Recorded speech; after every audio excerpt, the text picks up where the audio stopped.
time you're getting closer, I lose my words, they come out slow.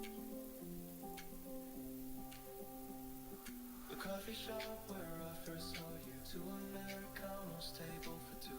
Those little days still replay. Different city, feel the same, but I get lost when I hear your name. All the clubs and the after parties fade away before they start. I don't know what to think, feels like I'm out of sync. Cause you make the small things feel. You make the small things feel so good. Oh, everything is brighter. Oh, everything's new. You make the small things feel so big. Oh, nothing else matters. Oh, when I'm with you, you make the small things feel so big.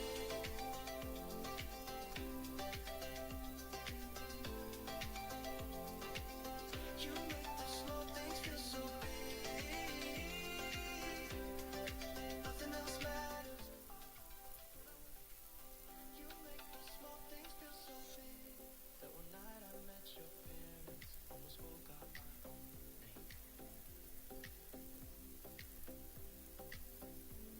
In the kitchen with your father, pretending that I watched the game. The coffee shop where I first saw you, two Americans, table for two. Those little days still replay. Different city, feel the same, but I get lost when I hear your name. All the noise just disappears now. The world slows when you arrive. I don't know what to think, feels like I'm out of sync. Cause you make the small things feel. You make the small things feel so big. Oh, everything is brighter. Oh, everything's new. You make the small things feel so big. Oh, nothing else matters. Oh, when I'm with you, you make the small things feel so big.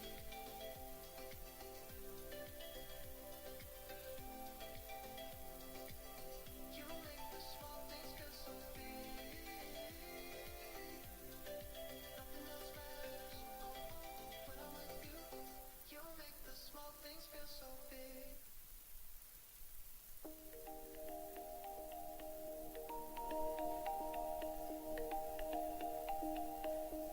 When your eyes meet mine, under fading summer light, something stirs inside, feels so alive. Got you on my mind, and for the first time, I knew in my heart someday I'd find somebody like you, somebody so true, somebody like you.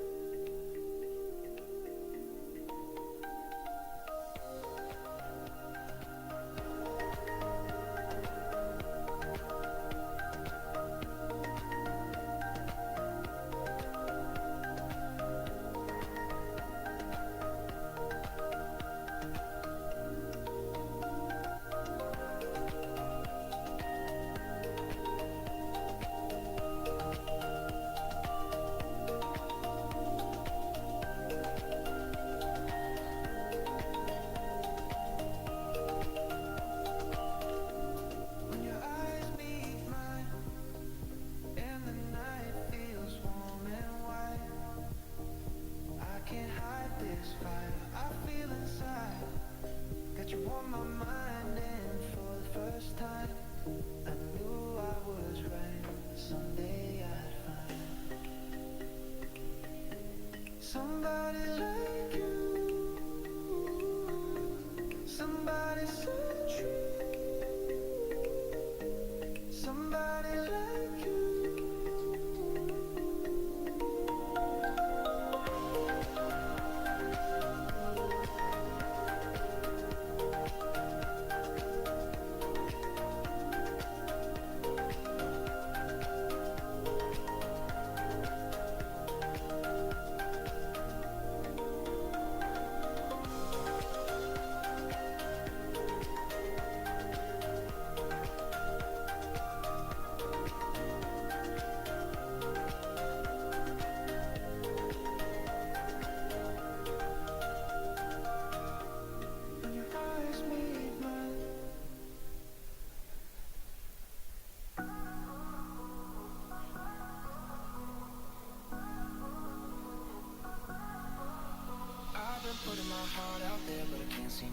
someone in.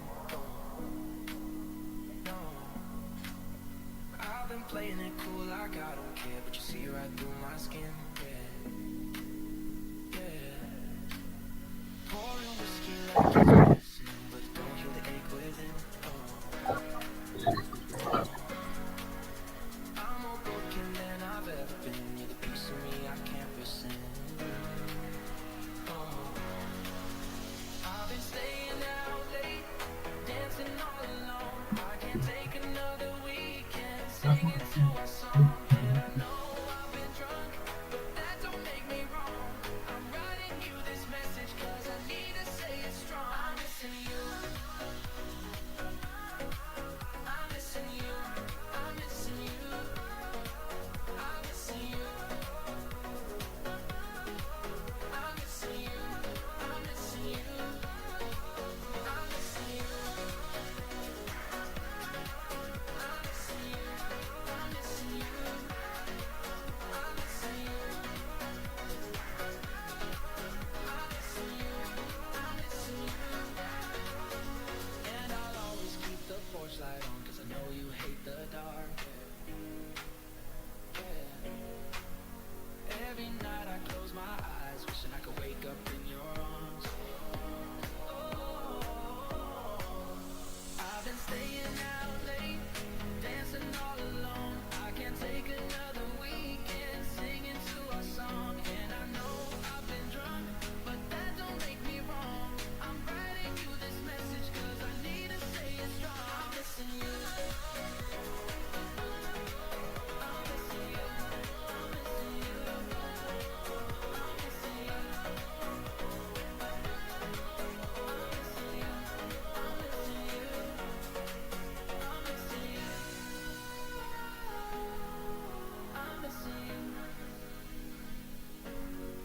you. I'm missing you.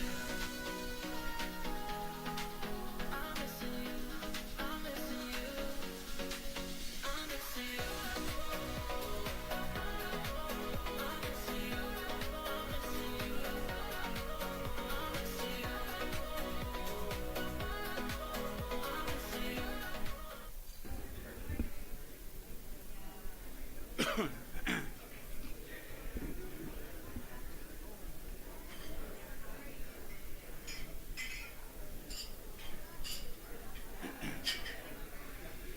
Good morning, everyone. We'll get started in about 2 minutes. As you got done, it looks like we have quite a few delegates here ready to go. Just waiting on the drum group. So if somebody wants to give them a nudge, I see the drum is here. If the drum is that the drum group in the back? We're good to go. Yeah, come on up. We're going to get started probably a minute and a half. And we encourage everyone else out in the hall, come on in, grab a coffee, grab a seat. How's it done much together?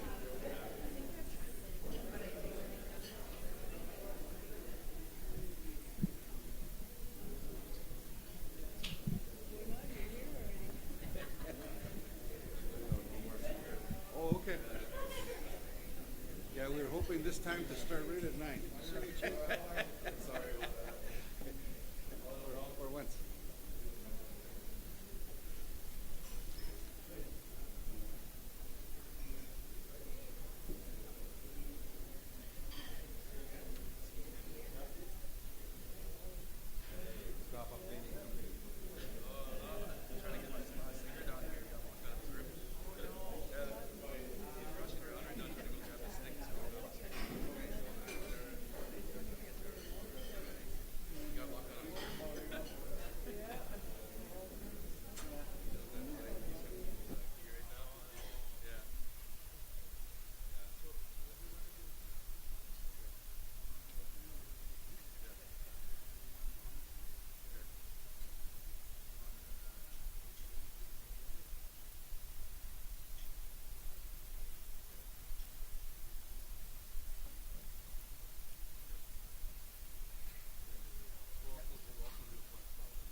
Okay, good morning, everyone. I'll ask you to take your seats. We'd like to get started. Before we hand it over to Grand Chief Fiddler to open, we will have 3 songs. We do have Walking Bear here. They'll start with the flag song, and then an opening song, and then there is a special request for a special honor song. That'll be the 3rd song, and I'll explain that when we get there. So with that, we will now open. I'll turn it over to Walking Bear to open today in a good way.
Miigwech, I'll ask you to, those of you standing, to remain standing. We have one more song, and then we'll invite Elder Wally McKay to open today's session with a prayer.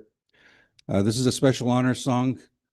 Many of you may know Elder Aaron Tero from Ireland, recently passed away last week. They have not had the funeral yet. You will remember Aaron has had participated in many functions such as this, opening with prayer, opening with song. And we'd like to acknowledge and pay respects to Elder Aaron Terrio. So we have an honor song. We will also remember Elder Aaron in our prayer with Wally McKay this morning.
Miigwech. I'd like to now invite Elder Wally McKay to open in prayer.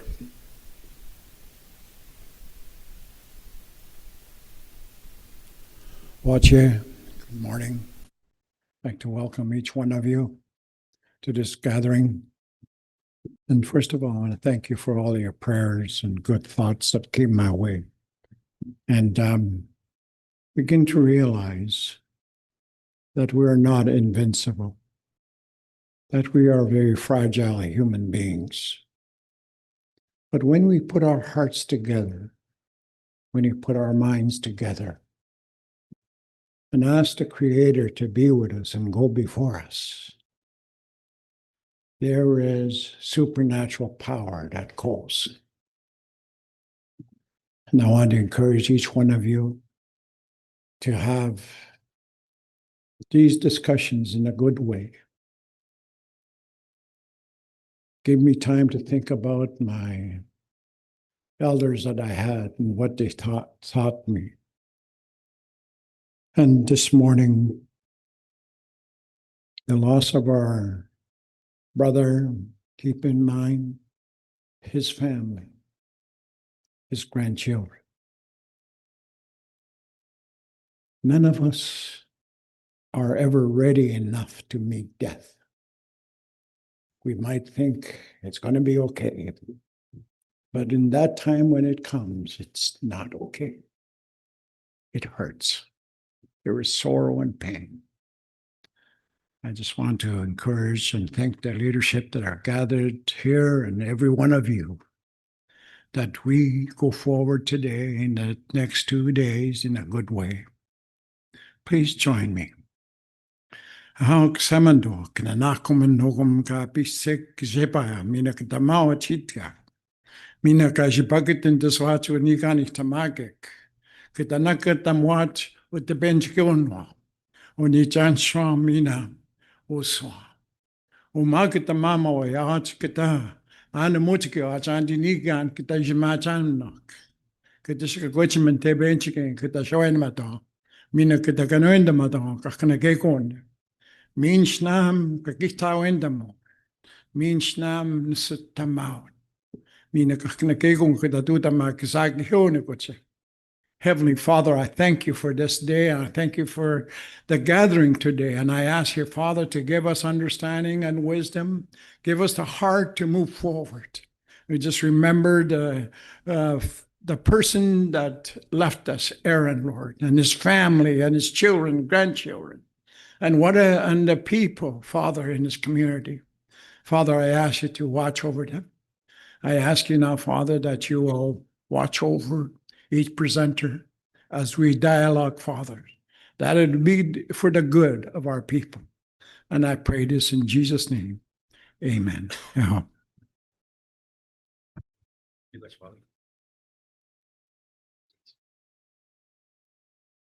The motion? Yeah.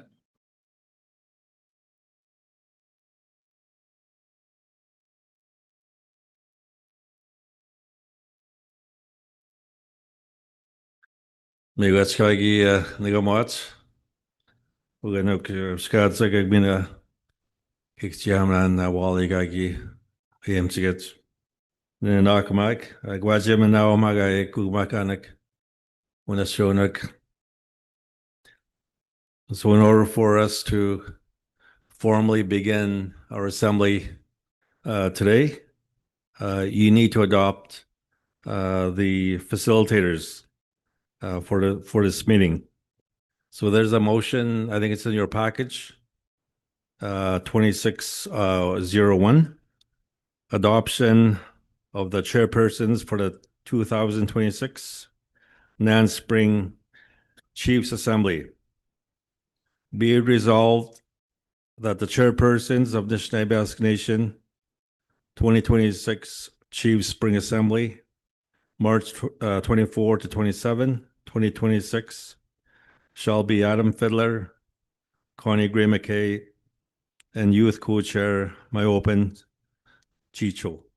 Dated at Toronto, this 24th day of March 2026. Mover and a seconder. Moved by Chief Julian Black. Miigwech. Seconder. Chief Robert, second. Yeah, Miigwech, Chief. Any abstentions or opposition to the motion? So the motion is passed, and I now welcome on your behalf to our assembly our facilitators, Adam Fiddler, Connie Gray McKay, and Open Chichu.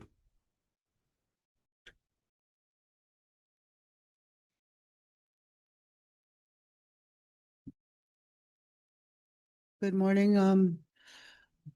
Connie Gray McCain Division Kas, Shikigogmang Donji. I'm grateful to be here with you. Just want to thank the drum for the beautiful song, beautiful way to start our day today. And want to thank Wally for the opening prayer, remembering late Elder Aaron. Looking forward to the next few days with you. Miigwech.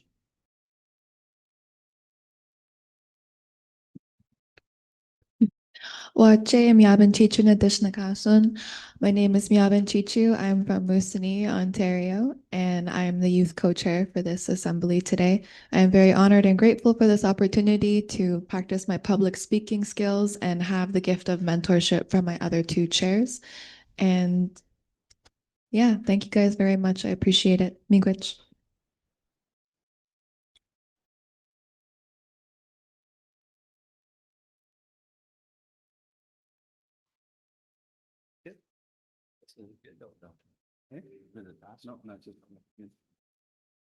Yeah, miigwech, ganin nada jagabon jinkas, miagagijin kanshit shangimis, nameben dodem, negozaganing and donji.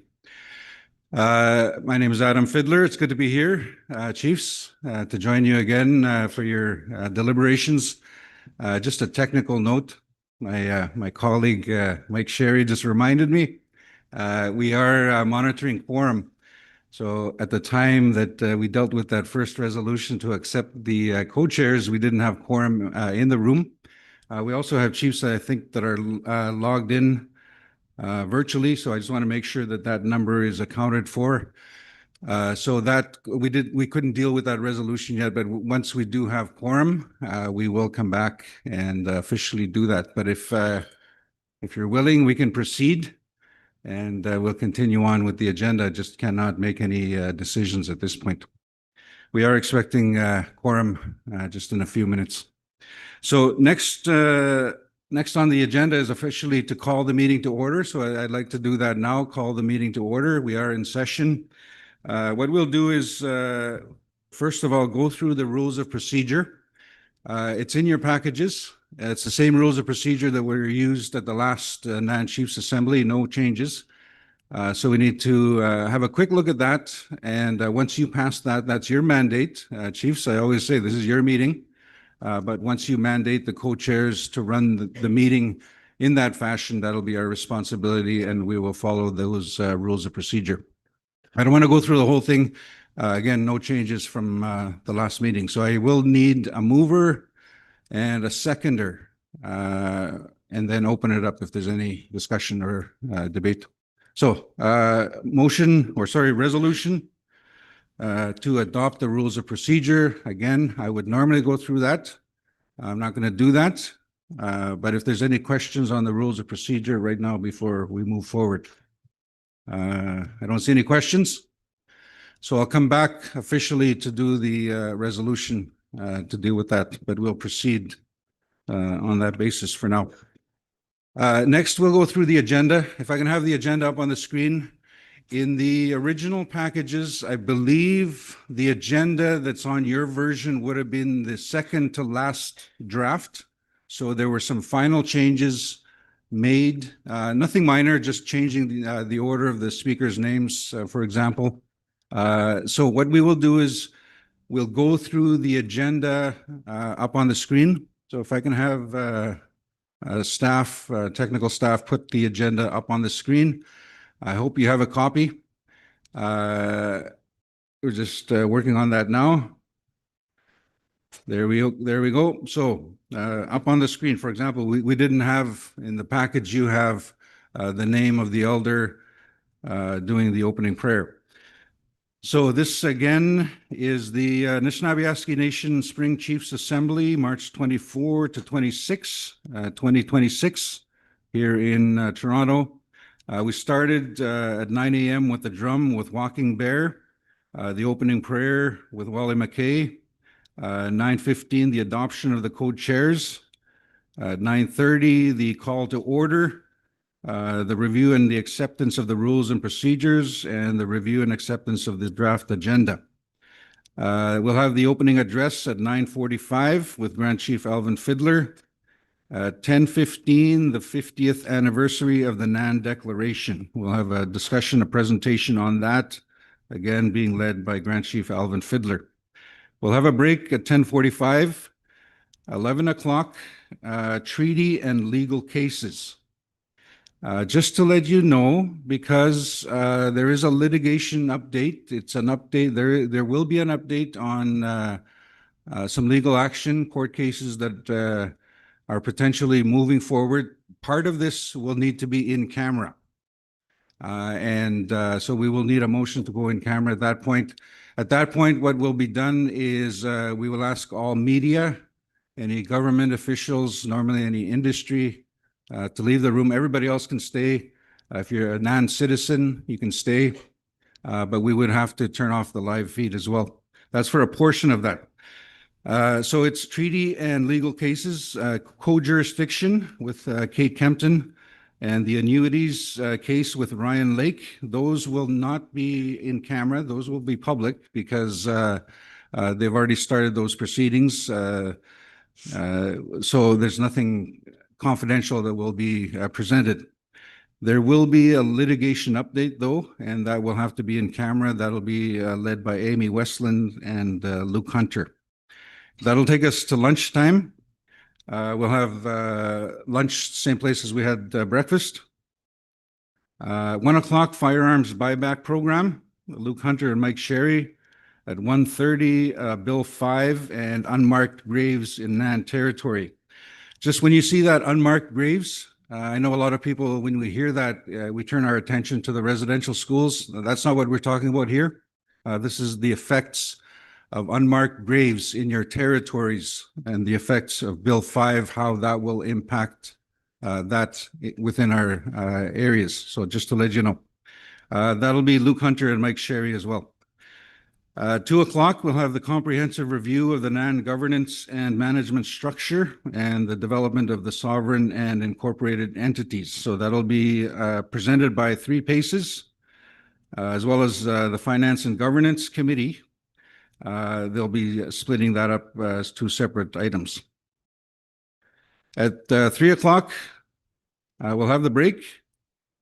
3:15, update on second generation cutoff and Bill S2. Again, that'll be Luke Hunter and Mike Sherry. Next page, we'll deal with resolutions, if there's any resolutions at 4:15, and then we'll adjourn at 5 o'clock. Just a reminder, it's noted at the bottom there. The resolution deadline is day 2 at 3 p.m. So tomorrow, 3 p.m., if you have any late resolutions, that's the cutoff. The resolutions team needs some time. There's a process that they have to go through to review resolutions, and they need time to do that. So cutoff is 3 o'clock tomorrow. They are, I believe, printing off the revised agenda. Again, it's very similar to what you have. It's just the names are listed, and they'll hand out a copy as soon as that's ready. Tomorrow, day 2, 8 a.m. breakfast. In registration, 9 o'clock, we'll have again the drum and the opening prayer with Lucy Longpeter. 9:15, we'll have the call to order and a quick summary of day 1. And then we will have the advisory council updates. So we will have the elders council at 9:30. These are 20 minutes each for each of the 3 councils. At 9:50, we'll have the women's council update. And then at 10 after 10, we'll have the Uskadizat Council update. So those 3 updates, and then we'll have a break. We'll come back, and at 10:45, aviation and remote airport safety. That'll be presented by Mike McKay.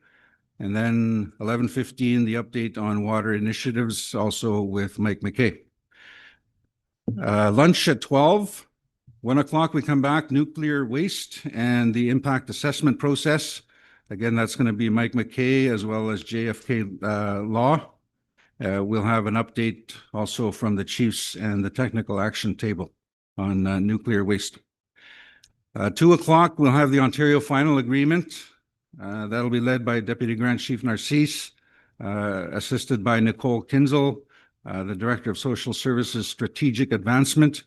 It'll be a quick update on the Ontario Final Agreement Tribunal hearings and the timeline and the funding. So tomorrow afternoon. 2:30, we'll have the off reserve class action. There will be a resolution as part of that. Again, that'll be led by Deputy Grand Chief Narcisse, as well as Faulkner's. So there is a motion to seek leave to intervene in a case that's been brought forward, BM and Ontario. So we'll have that discussion. We'll have a break and then come back at 3:15, an address by the Chief Coroner of Ontario.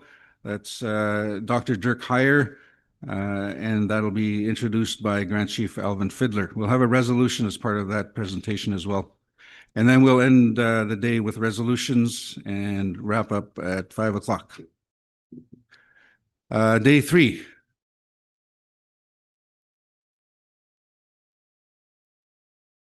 So it's up on the screen.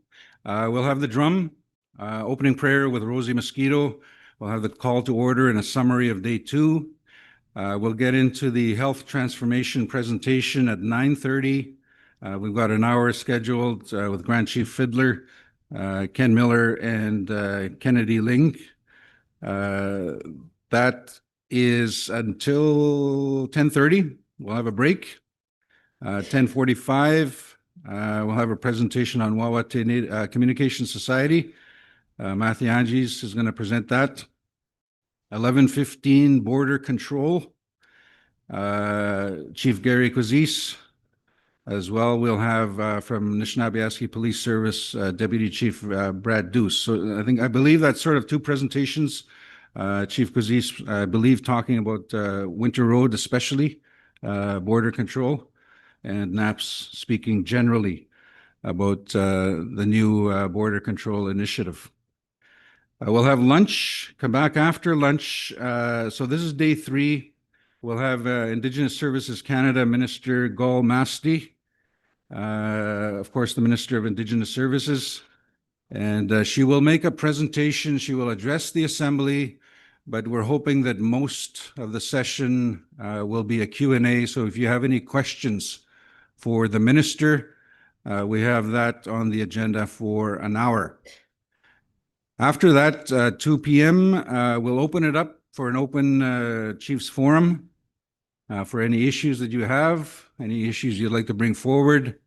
I'm told that the Minister might be sticking around, listening.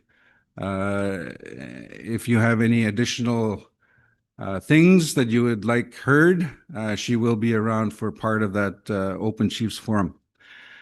And then we'll have a break. 3:15, we'll come back at 3:30, the NAN IRS response strategy with Deputy Grand Chief Matado Aben. And then we'll get to resolutions at 4 o'clock, and then 5 o'clock, closing remarks with Grand Chief Fiddler and the closing prayer and the closing drum. So we've allocated a little bit of time at the end of each day for resolutions, but what we're going to try and do is if there's a resolution on a certain topic that's being presented, we'll try and deal with the resolution immediately after the presentation. But if there's any other resolutions, we'll deal with them at the end of each day. So that's the draft agenda. I'm told we now have quorum. So I'm going to give it back to Grand Chief to officially do it this time. You can go with your round 2. You can go with your mover and seconder. Yeah. Chief June Black.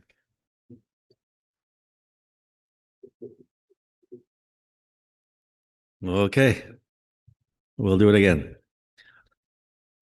So the resolution to adopt the chairpersons for this assembly. It's resolution 2601 in your package.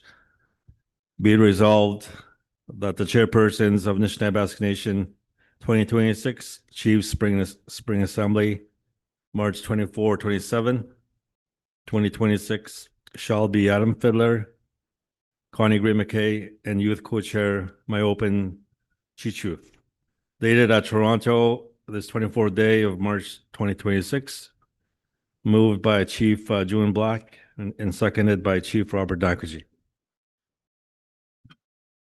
The mover is here, the seconder is here. Any Objections or abstentions to this motion? Okay, the motion is carried. All right, you're now Official this time. You're now. For real this time, he says. I was waiting for somebody to stand up and say no. Chief had look and was giving me that look.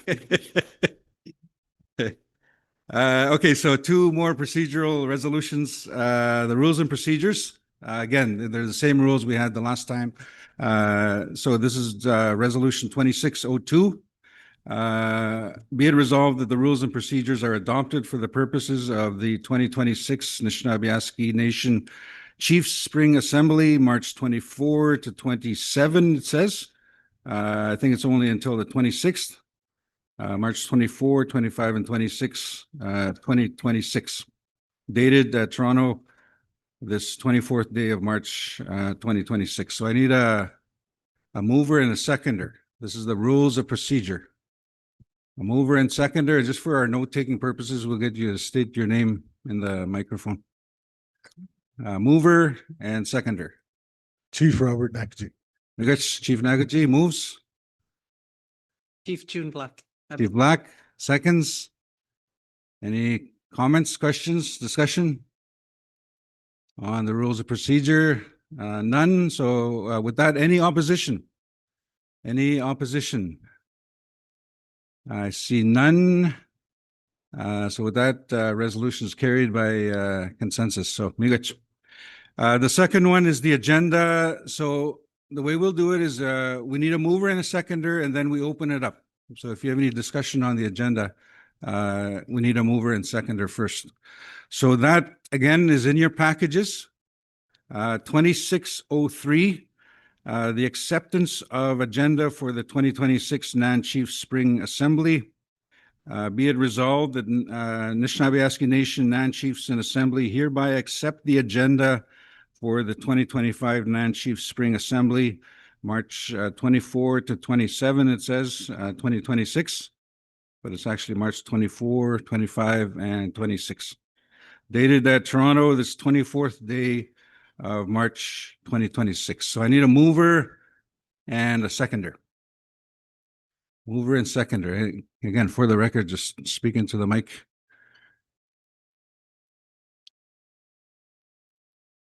Chief Nagaji's on a roll here. I'll move it. We got seconder. And I won't look straight across the room either. Seconder.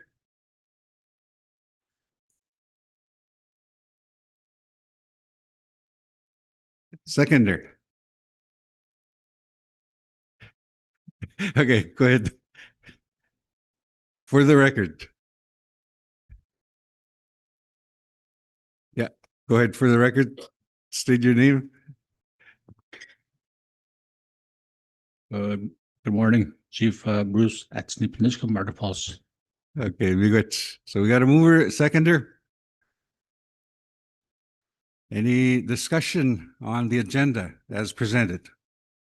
Yeah, Chief Niskum, go ahead. Good morning. I hesitated to move on the agenda because I wanted to speak on it also. So I think that for our communities and the communities here, and we come from a place of looking to improve our communities. Those issues, health, education, infrastructure. That's my feeling. That's what I work for. And trying to increase the quality of life for my community members on and off reserve, trying to build and grow our community. Those issues should be front and center. That's the way I feel. Like education, for example, is absent. That's our future. Our young people, our youth. That's the thing that should be top and center. One of the the pillar areas that is an issue with the government today. We're underfunded. And you know, we don't have a second tier system for most of the communities, don't have a board system. We're way behind, you know, on what we should have. And those are treaty issues to me, and health transformation. You know, we should have ambulatory services in all our communities, etc. We should have up-to-date infrastructure in our communities. Yet, you know, we want to talk about buyback of guns and all that, you know, who cares, you know, about that? We need to talk about those issues that matter to our community members back home. That's just the way I feel. Sorry about whoever's item that is, but that's the way I feel. Thank you very much. Miigwech, Chief Chinibiniscum, I don't think it was a direct request for a change, but I think highlighting some of the important urgent issues that need to be dealt with. Also, yes, the buyback program is on the agenda. I'm told that actually there have been a lot of requests from our First Nations people that are concerned about the buyback program and the implication it has on their rights for the ammunition that they have and the firearms that they have to sustain our livelihood. So that was a question or a request that was made with a lot of questions is the information that I received. But I think that'll be part of the presentation. So I think the point is taken. Chief Ajinibiniscum, miigwech for that. Any more on the agenda before we call for a vote? Yep, Chief Taylor. Let's just tell you. Good morning. Good morning. Chief Sherry Taylor, Ganugamin First Nation. Wapskin Nimki Benisakwe. Yeah, I do agree with Chief Bruce in regards to I guess the layout of our agenda.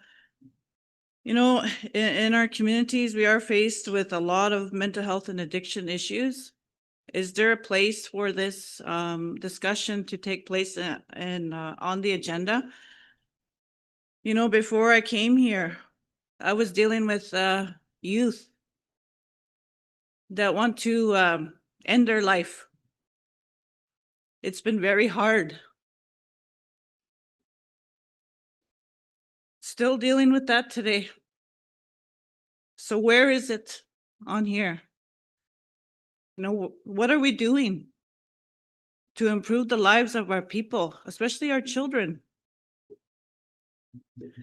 I'd like to see us have that space here on the agenda to address those gaps in services that we have. Health transformation can't move fast enough for us at home. You know, our children are depending on us to ensure that we have those changes made to the services that are out there right now. And another thing is the security of our community. My community had a shooting, and I don't see anything on the agenda that in regards to security, policing. Those are the things that I'm dealing with on a daily basis, and I'd like to see that added to the agenda. Miigwech, Chief Taylor. So two additional items. One is mental health and addictions, a very prominent issue, a very urgent issue in our communities. Just looking at the agenda where that could be addressed. And I think I lost my revised version. But we are looking at a potentially, it is a packed agenda. We could include that as part of day 3. As part of the Open Chiefs Forum. We do have an hour and 15 minutes there, but if we designated, I don't know, half hour, half of that for mental health and addictions, okay? So that will be added, and I think that will be a good time. The minister will be here to hear the serious concerns that you have. So we will add that to the Open Chiefs Forum. The second is security on First Nations within the First Nation.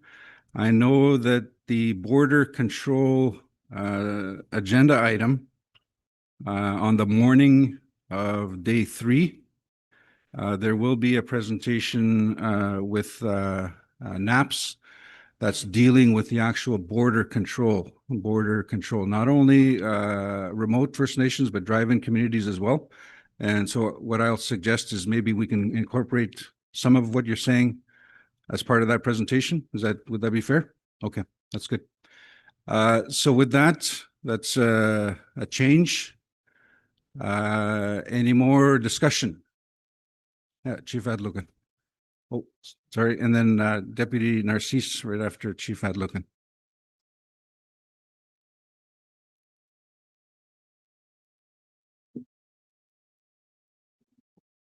Nick, I don't know much of it.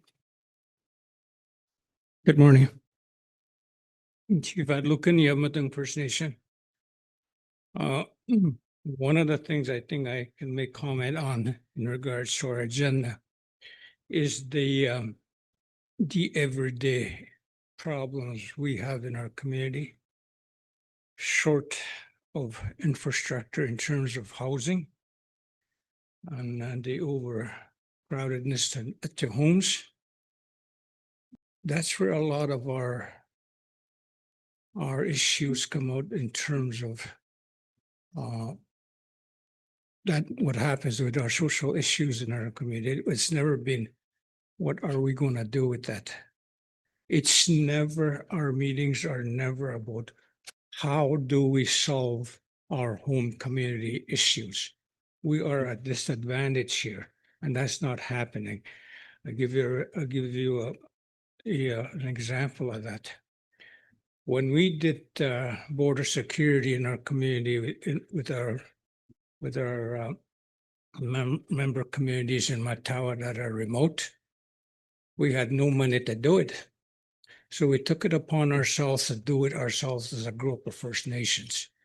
And it made the difference, the amount of drugs that were going in there, but not entirely. But there was some showing of improvement from that. Now, since we were using our own funds to do that, I think it's pretty close to $100,000 each. And I think the total amount was $300,000. I know it's paid out already, pretty close to $100,000, with 2 groups of one with a K9 unit, the other with Migizi, I think. And it still went through. So do we have to do that when at this point in time that we should be focusing on whatever money we generate ourselves in our First Nation to improve the well-being of our communities? We need to just focus our attention on that. Well, I see the one that agenda on buying back firearms. A lot of our First Nation members don't see that, don't understand that. Now, we have organizations such as in our community, Matawa, and of course we've got NAN as well. Why aren't they going into the community to explain those new directives that are coming from both levels of government? It's very little bit happening in terms of our organization to support our initiatives back home. And now we have another big issue, which is, I think it's going to be tabled, is the transportation, medical transportation for our unit that was announced that's it's going to be terminated. Now, what do we do with that? We need to, because I'm elected to work for my communities and have a better life there. But we also need each other to support each other with our common issues. A lot out there are common issues, and we're not funded enough. So we need to. I think what we need to do is one of those CEASH meetings, iron out some of those items we have. We know what they are, but moving forward, we need to know how we're going to overcome some of those very serious issues. We have problems, dire problems. We're losing life in our communities. We're losing families. Kids are being apprehended. So we need to do that because it's our duty to do that. We were all elected to do that for the best interest of our communities and save lives, have a better life in our communities. We're already at a disadvantage, like I said. Thank you. Migach. So I think some of those issues probably will be brought forward during the Chiefs Open Forum. I think some of the recommendations, we need to look at how we structure the agendas moving forward to make sure that we're able to deal with community issues that need to be addressed urgently. So, Deputy Narcisse. Thank you, Chair. I'd just like to also acknowledge the drum and the elder for opening up us this morning, and also acknowledge all the leadership that's here. And I just wanted to also acknowledge Chief Taylor's comments on the importance of the work that we need to really encourage and get direction from also from our youth. I think our youth need to be part of that discussion, part of the very important work that's happening. And the fact that even our Shkadzik Council is here as well. I know that they've organized a youth meeting just a few weeks ago, and where they gathered youth from across the territory to discuss a lot of the different challenges that they're facing, but also at the same time too, looking at and exploring solutions to various community issues that are facing them. And I'm just wondering, Chair, I believe that we do have a resolution recognizing that we should have a member of the Shkadzik Council sit in the circle with the chiefs as well. So I was wondering if we could invite a member of the Shkadzik Council to sit among the chiefs as well. So I just wanted to offer that. Here in the assembly room? Here among the chiefs, yes. Okay, so there is a question, if there is a resolution, so do we have the resolution? I'm going to look to the resolutions team. Is there a resolution that says a member of the Shkadzik Council should sit at the table? Okay.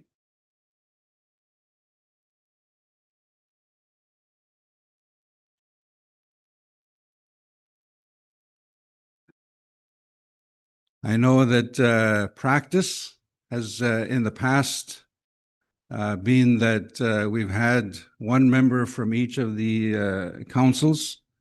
There's the Elders Council, the Women's Council, the Shkadzik Youth Council. I know that there was also a resolution for an additional council, so there would be 4 councils. I think there's probably 5 roughly in each council. Practice in the past had been that one from each council sat at the table and was able to speak if there were any issues. So again, chiefs, I'll follow what's in the rules of procedure. I made that clear when we talked about it. They're your rules. You pass the rules, and as co-chairs, we don't make up the rules. We follow what you've given us to follow. So if there is, in fact, a resolution, I'm looking to the resolutions team to find that resolution to help us out.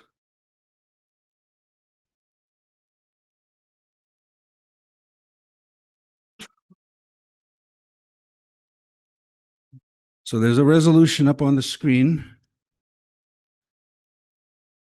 There's no point in going through it myself live. I'm just going to take direction from the resolutions team if that's the case. Oh, it's a resolution from 2012. While I was still around. So I'll let you read it, but if that's the direction. But again, as I said, practice more recently had been one member from each of the advisory councils.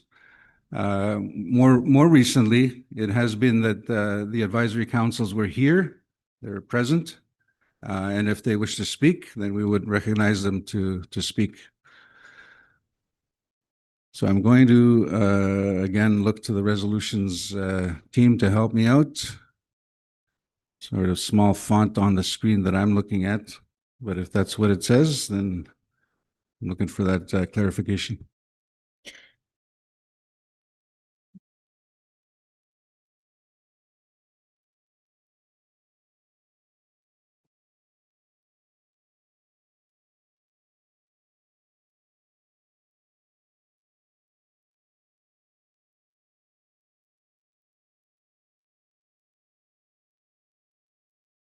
Good. So just got concurrence from the resolutions team. So there is a resolution there that mandates a member of the youth council to sit at the table. So that's up on the screen. So thank you, Deputy.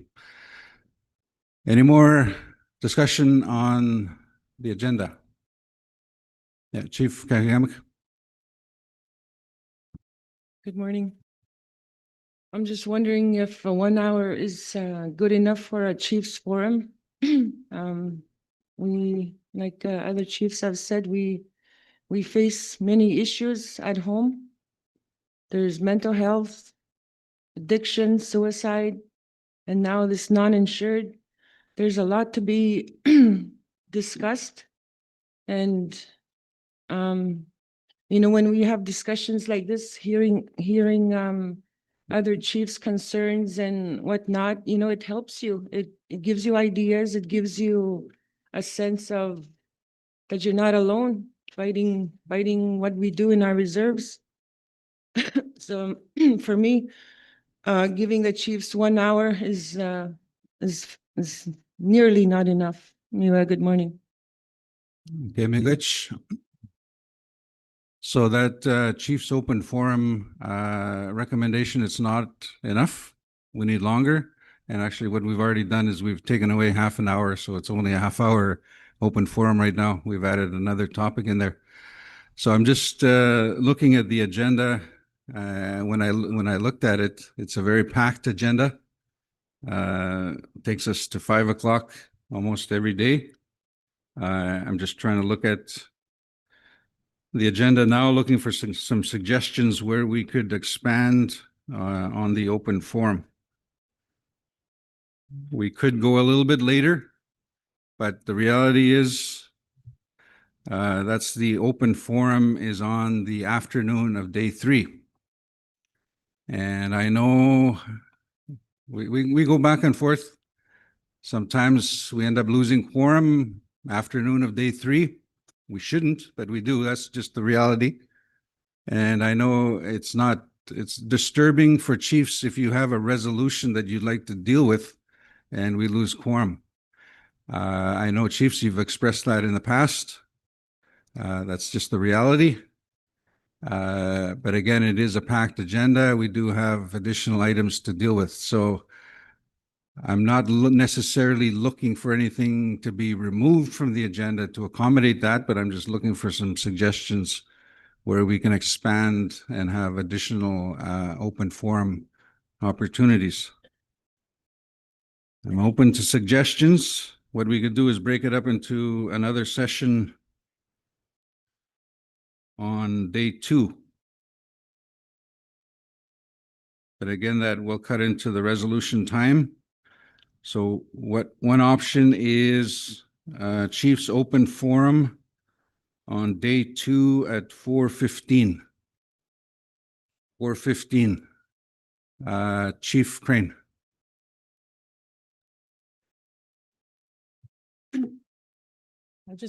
Good morning.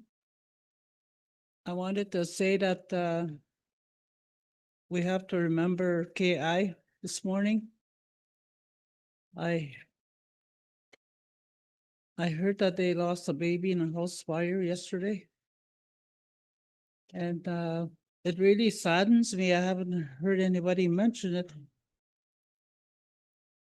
And it's it's families that we know from, I believe it's a Makak family.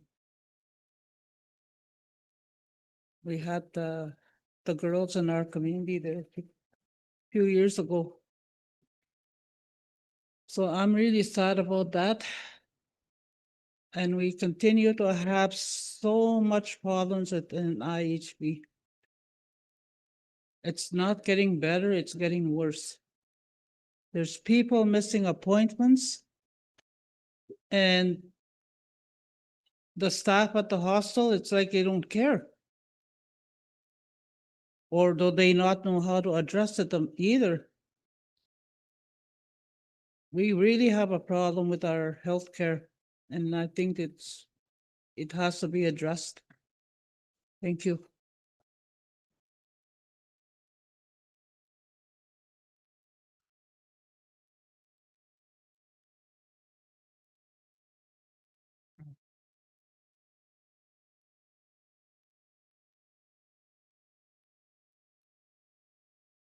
Miigwech, Chief Crane, I think highlighting again that we do have very important, urgent issues that need to be dealt with, community issues that affect our people today is what I'm hearing.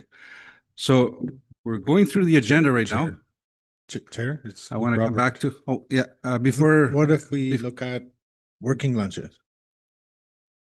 A working lunch, okay. I think I sort of have an option before we need to go to a working lunch option. Just give me 1 second.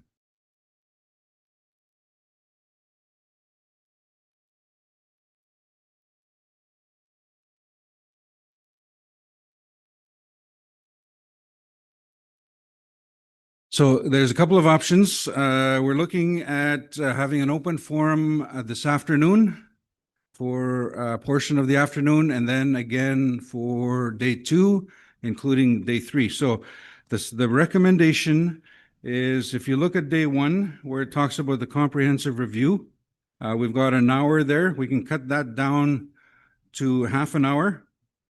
So that would take us from 2 to 2:30. And then at 2:30, we can get into Chief's open forum at 2:30.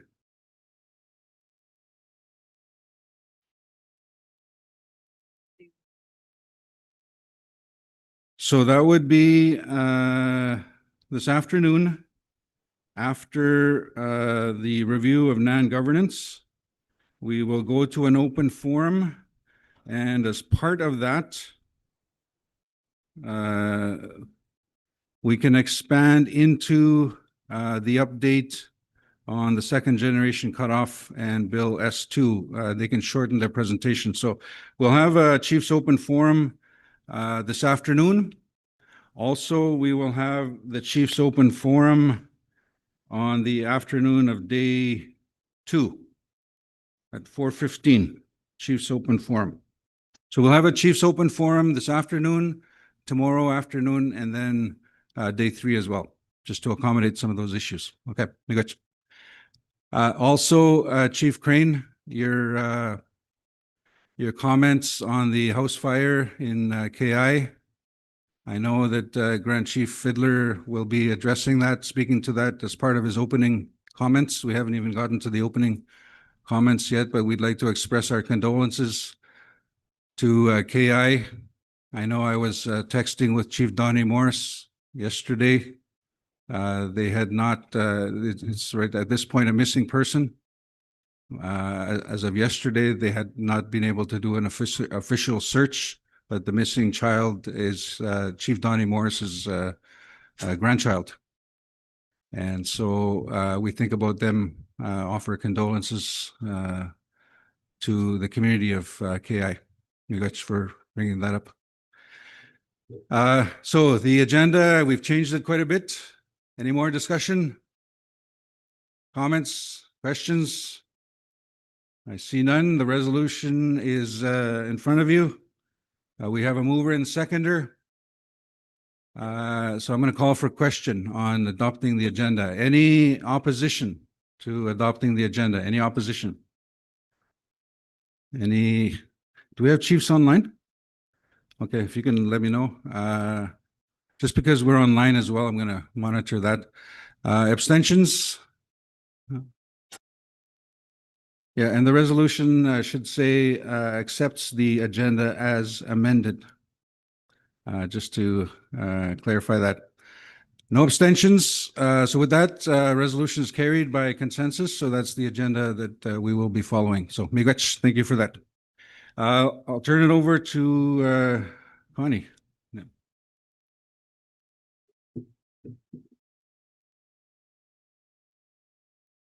Good job, everyone. We're only 15 minutes behind, so that's good. We want to keep on a roll.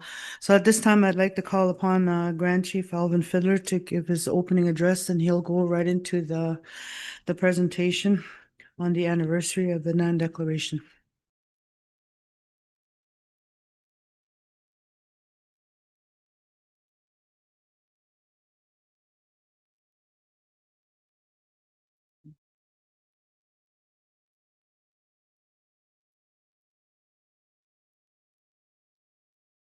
Miigwech. Good morning, Minagid now. Gumakanak, umaga kingon big, lasyonog. Migenik diyan, and akumak, gumandum nan gabits, guys, when ganan mugwak. Gmina gabits, guys, mina goziak mad zone. Gumina maniawan. Gabits is mina gwak mando chiantkiak. Pijak, where my what's so go we would try cog that seem like Migenis and Akman. Gabits guys sick, Magans in the Magan Stabas Nation.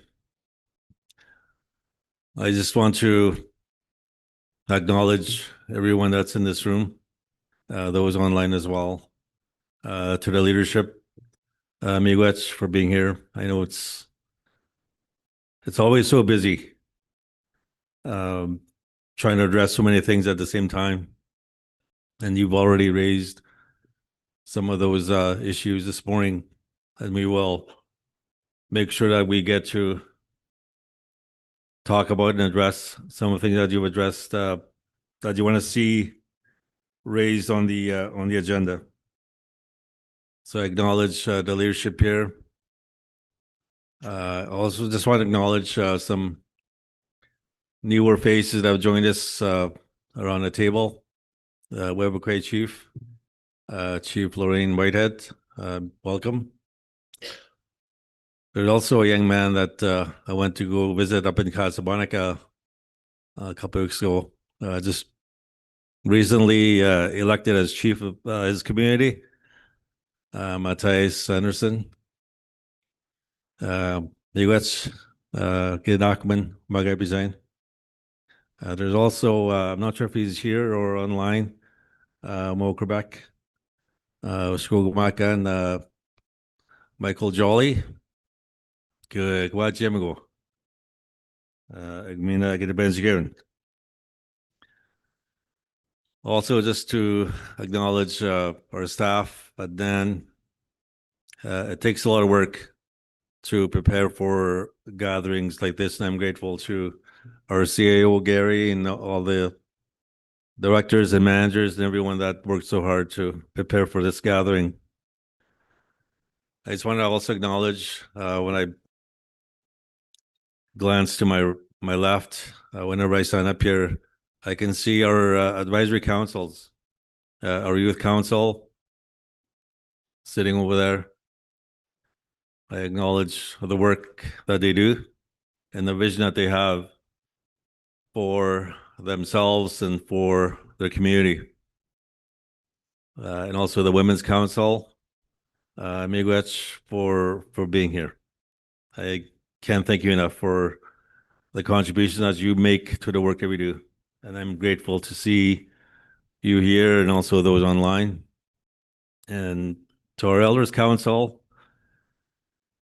whenever I glance to my left and I see the Elders Council, I just feel a bit calmer and a bit stronger to know that they are here. So I'm grateful for their presence and for their advice and support to the work that we do here at the Nishnawbe Nation.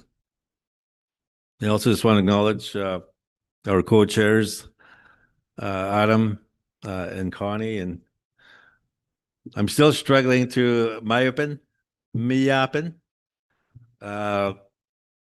I was at a treaty conference in Moose Factory in Moosonee or in Moose Cree in January, and it was a very important gathering.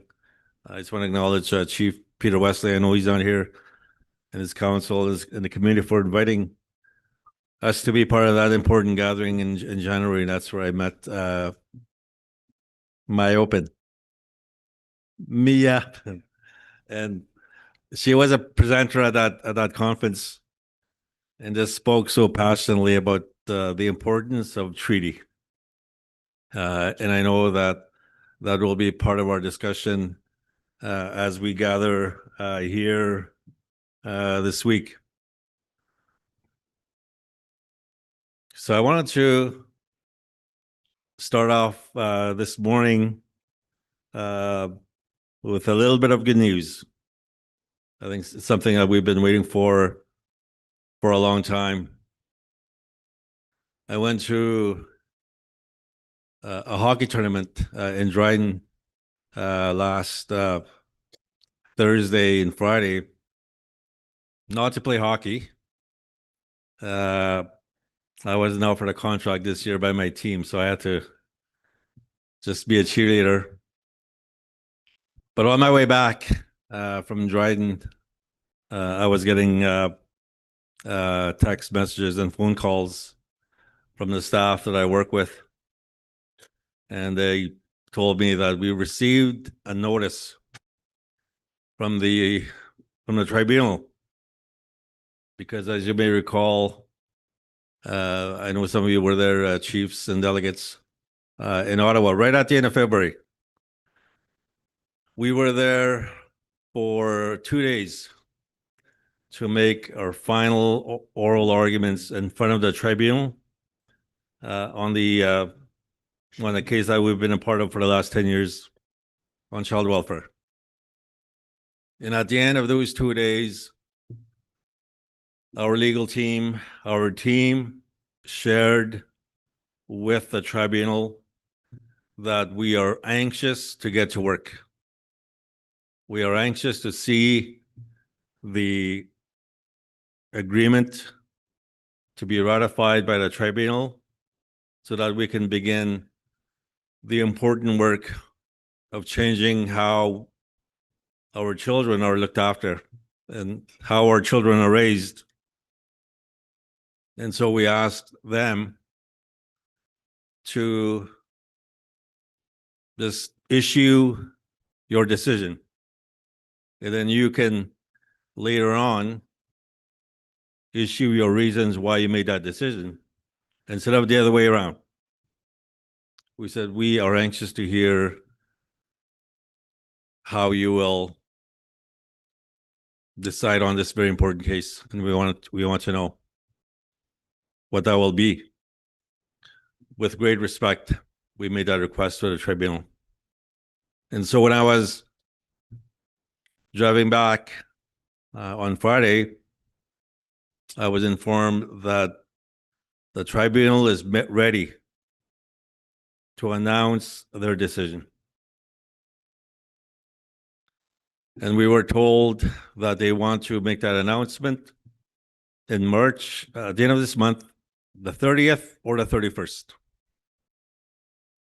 And they told us that because of the historic significance of the case, that they want to make and announce this decision in a First Nation community.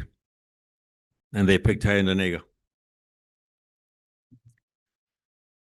And they also told us that we should invite the media to witness their announcement. And so this will be a significant, whatever decision, even though we can anticipate what that decision will be and how it will impact our families and our children, that I know that many of you will want to be there.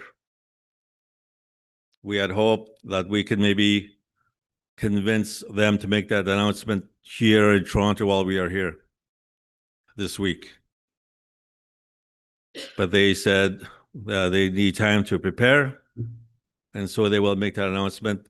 We are hoping Monday. That's sort of what we are hoping that the day will be, maybe Tuesday. And so we want to invite all of you, the leadership, those that have been following the case and working with us, to be there with us on Monday, maybe Tuesday. And I know it's challenging because we are here this week, and then we may have to go home or come back, or maybe we could just stay here all weekend, or you can stay here all weekend and then travel to Tynanega on Monday, maybe Tuesday, but we're hoping Monday. And so if you are interested in being there with us on Monday or next week, if you can let Megan know from our office so that she can start compiling the names of those that will want to be there. But we also want to make sure that it will be webcast, so that those that will not be able to be there can follow the proceedings by video. So when I received this news on Friday, because I'm driving, it's a bit of a drive from Dryden to Thunder Bay. It's about a 3-hour drive. It gave me a bit of time just to reflect on the work that has gone in with our intervener status or to the case. And it's not just the work of the leadership, but it's also the sacrifices that our children have made and continue to make, sometimes with their own lives, to try to make it through a system that was never designed for their health and for their well-being. And so whatever happens on Tuesday or Monday or Tuesday next week, that the work will not end there. In fact, to me, it marks a beginning of something new that we will create for ourselves and for our children. And I hope that many of you can be there.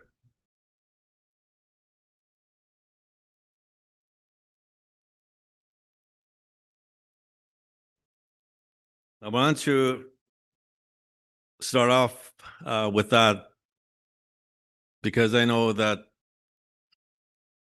the work that we do at the Nishnabas Nation can be very hard and difficult and challenging. And sometimes it's because of our own doing why things can become challenging and even frustrating, and trying to operate in an environment where, you know, that cooperation, that unity that we talk about all the time can sometimes get very difficult.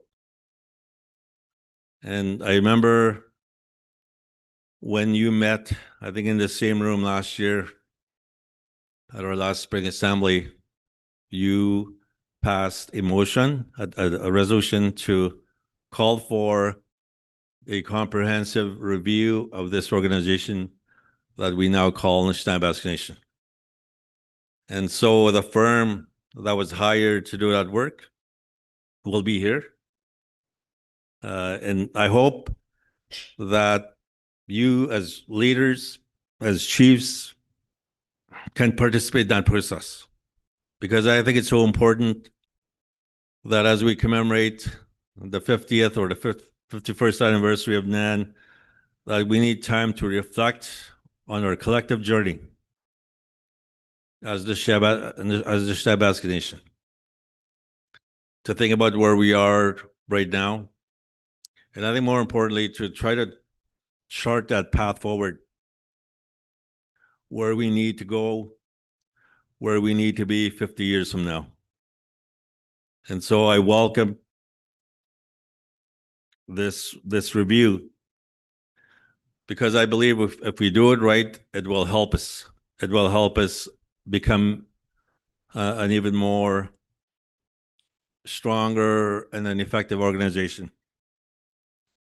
And I remember when I came back the second time as Grand Chief in 2023, I talked about some of the things that I wanted to help with in terms of making NAN better, to restore the credibility of NAN, to revitalize the original mandate of this organization, to reconnect with our people, with our communities, and then just recently, because of the work that we are doing, to try to organize ourselves and the work that we do to reorganize and restructure this organization. And so that's what I'm hoping that this review will help us with. And I've shared with our team at NAN that I am not interested in creating a bigger NAN. I want to create a better NAN. Because I know that the work that you do every day as chiefs, to me, that's where we should be focusing on to help you. And I heard Chief Atsipescam this morning, Chief Sherry Taylor, and others that talked about what you struggle with every day, the demands that you receive from your people. You know, if they miss a ride to their appointment, they call you right away. Or if someone is missing in Timmins or in Thunder Bay, a loved one, they call you right away. And so, to me, it's important that when we have gatherings like this, and it's not very often that we meet in this forum, that the agenda reflects what your priorities are, not NAN's, not this organization's priorities, but your issues and concerns that you hear from your people. And so I just want to give you that assurance that will continue to be our focus.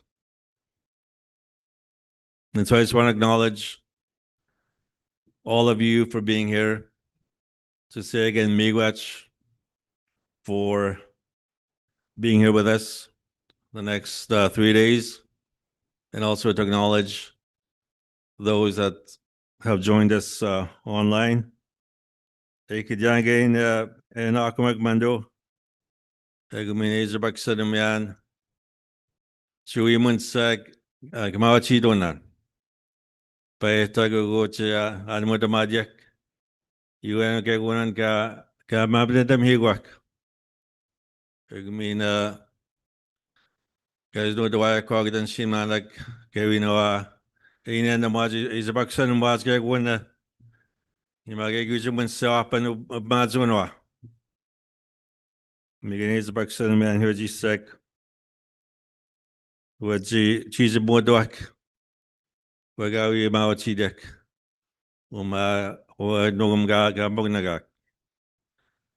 And so I just want to say that I welcome your feedback, your comments this week, and if needed, your direction. on the issues that we will raise with you.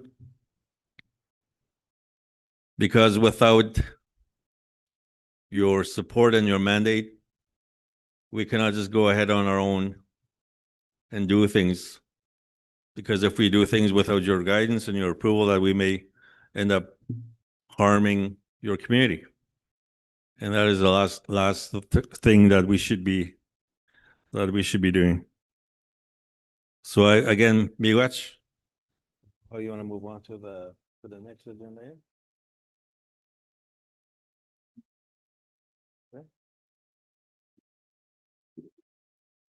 Yeah, miigwech.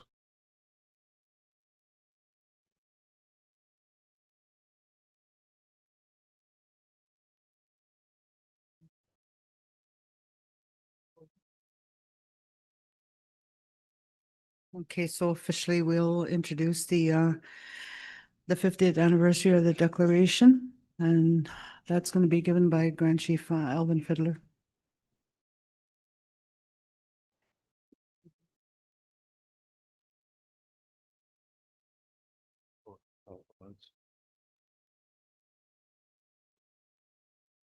So we wanted to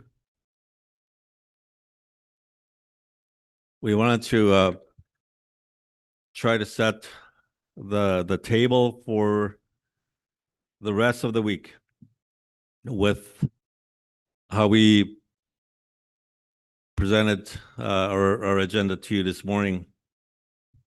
I talked about the importance of some of the treaty discussions that we've had, including the one we had in Moose Cree in January. And there was also an elders gathering that happened recently in Thunder Bay, where a number of our knowledge keepers and elders gathered for, not sure if it was 2 days or 3 days in Thunder Bay. And part of that discussion has included one of the founding documents of the Anishinaabe Nation. For me, when I look at the work that we do here at NAN, we are guided by these documents. There's a James Bay Treaty, Treaty number 9. And then there's Treaty number 5. And along with these two documents is a document called a Declaration of the Anishinaabe Nation, the people and the land. And this was delivered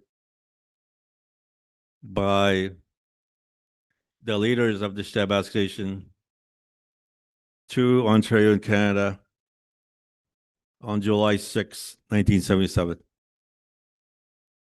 And the 50th anniversary of this document will be coming up next year. And it's a declaration that declared our sovereignty as a people of Treaty 9 and Treaty 5. And I wanted to have this discussion with you, the chiefs, for the advisory council members that are here. We have just a little over a year to do some planning, how we should honor this document, and how we should commemorate the words and the actions that this declaration called for 49 years ago. At our last meeting, we gave copies of this document to the leadership. And if you want, we can make more copies for you this week.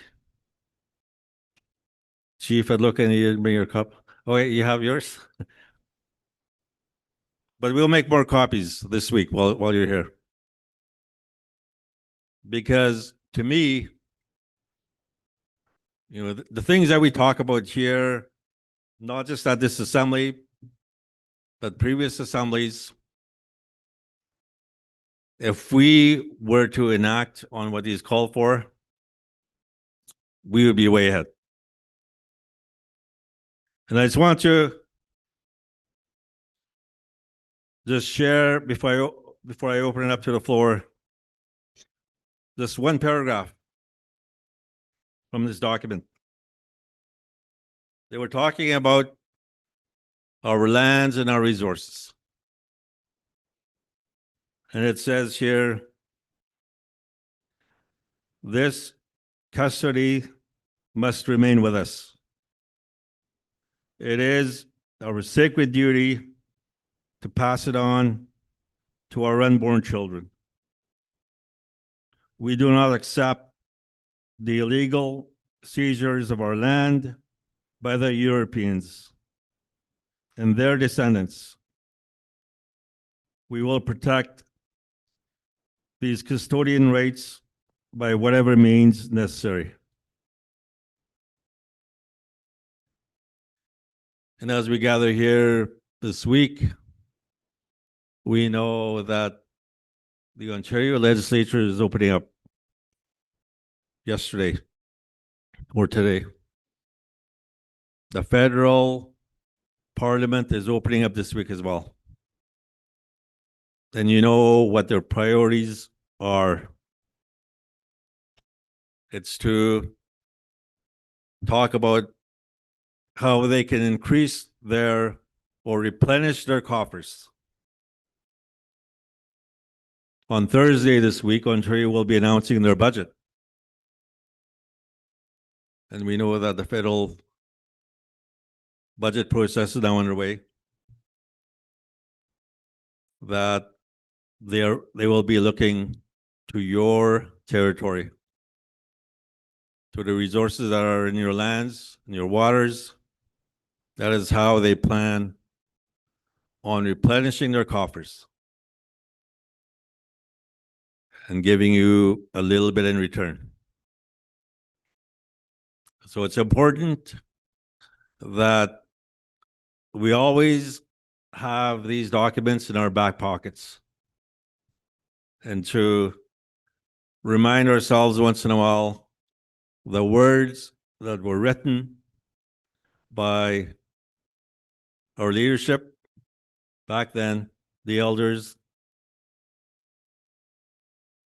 And I acknowledge Wally was one of them. And so maybe I'll invite Wally to come up. Just to remind us about the work that went into creating this document. And now that we are here, 49 years later, it is our responsibility to uphold and honor the words that they delivered to both Ontario and Canada that summer in 1977.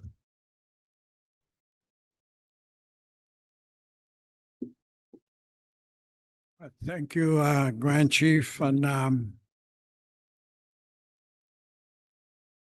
the Declaration of Anishinaabe Nation was drafted after 5 years of Grand Council Treaty Number 9. Grand Council Treaty Number 9 was driven by the leaders with their elders.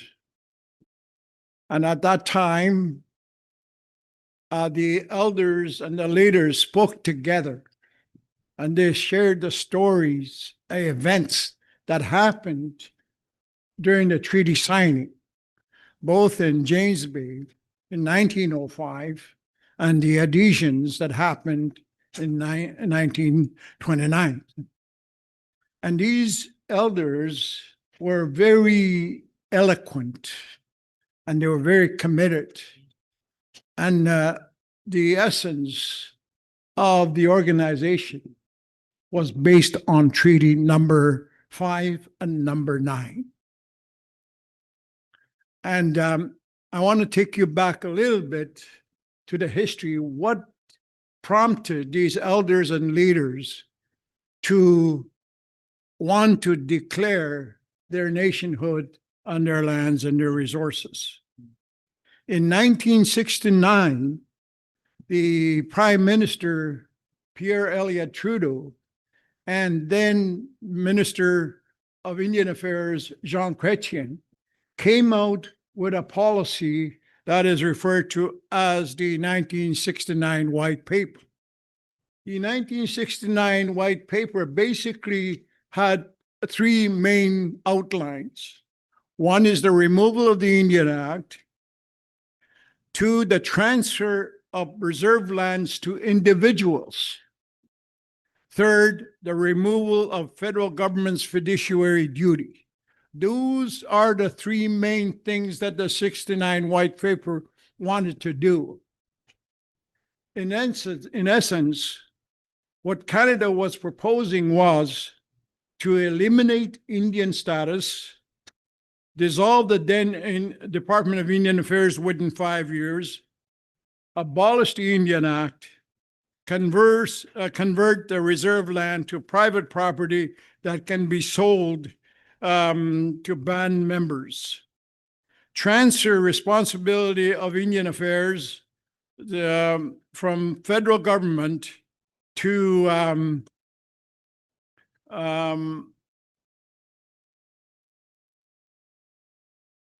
the federal government to the provinces and integrate these services into those provided to other Canadian citizens.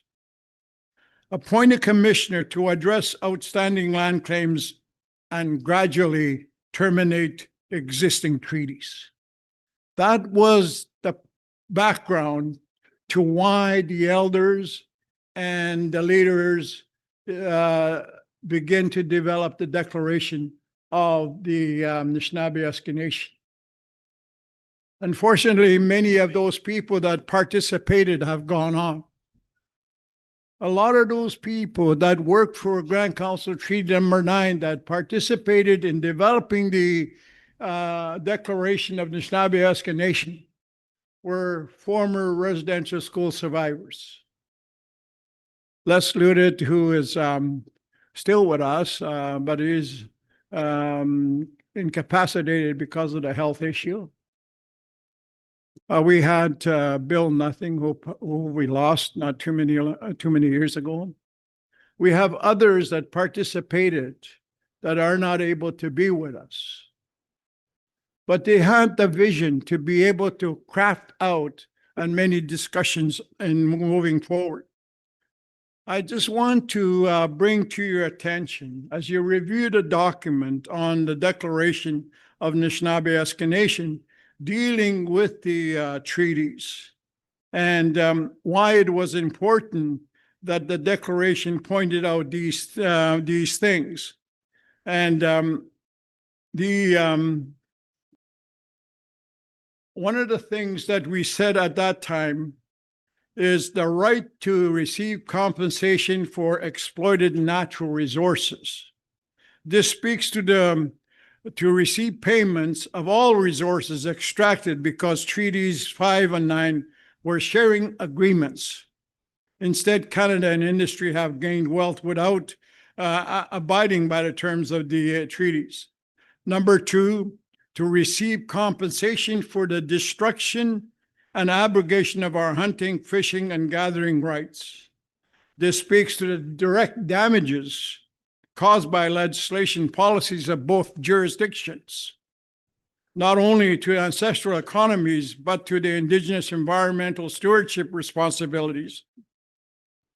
Compensation must be for the abrogation, speaking to both jurisdictions. Thirdly, the right to renegotiate our treaty as understood by our people, the land and resources. We had a lot of discussion based on that. Should we renegotiate? And after much discussion with the elders and key people, it was agreed to that we have been honorable as a treaty party to Treaty Number 5 and Treaty Number 9. We have been honorable. It is the governments that have been dishonorable. Therefore, we have a right to renegotiate the treaties. And that is something that is still there that the leadership may need to consider. So I bring those things up to you briefly. There was much talk. There was a lot of prayer and there was a lot of ceremony that happened over those things. And I just want to encourage you that we begin to look at, we did this because we had to protect the treaties at that time. Today, the attack on our treaties is because of Bill 5 and Bill C5. It is now a legislative process for governments to continue the taking of lands. It is the continuation of the discovery of the doctrine of discovery that began thousands of years ago and now is still being implemented. I look forward to discussions to the chiefs in moving forward and planning for next year in celebration. What are we going to do? The Declaration of Anishinaabe Nation is a rights-based political advocacy and standard. Thank you very much.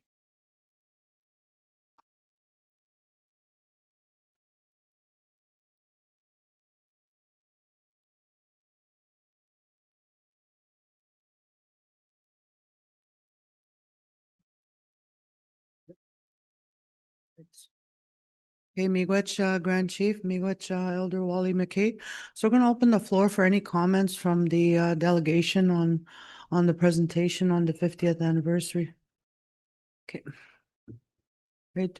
For the record, if you can state your name, your community for minutes. Chairman, chairperson, chair lady, Miigwech, for recognizing me, Chief Archie Wabas, Wannaman Lake First Nation.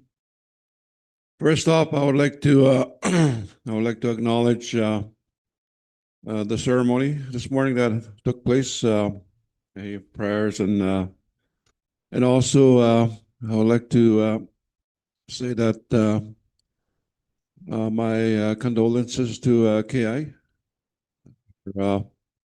Dodemnan or Donnie Morris, what they saw at the KI.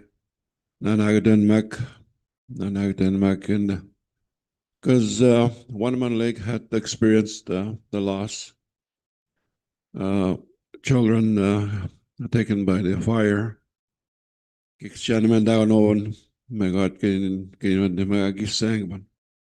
So we know the feeling, and Nanagadan Damascia. Trying to recalling reminds me of that experience that we had. Yeah. So anyway, as chiefs and our leaders, elders, I want to say that continue with thoughts and prayers. What they saw at the KI. All right. I just wanted to respond. When we talk about treaty, it's a document. It's a document that was written by the Crown. Okay, that's the document that was written by the Crown, and we can't seem to move beyond that for some reason.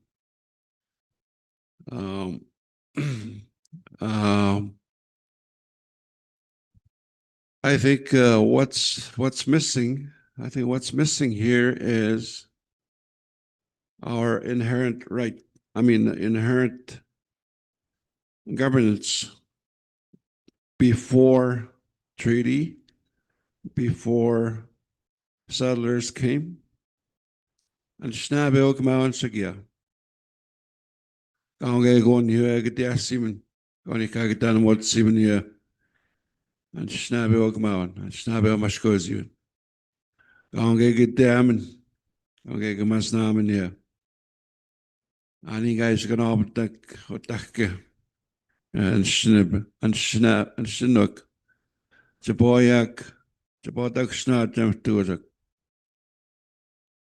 Me a Bissigan, what you got take treaty. You guys get that, you should go all the time, and I think we should look at the ways of how we govern prior to contact from Europeans. Okay, going to what is that? What is that? It was a natural law, a spiritual law based on the land. That's how we that's how we function. We were part of the land. We relied land for everything. Okay, and that's how we governed. Governed based on the land, based on these natural laws and spiritual laws. Okay.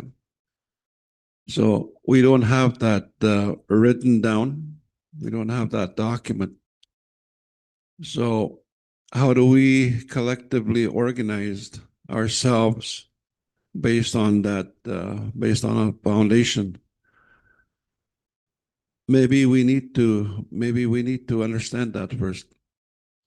Maybe we need to understand that first. And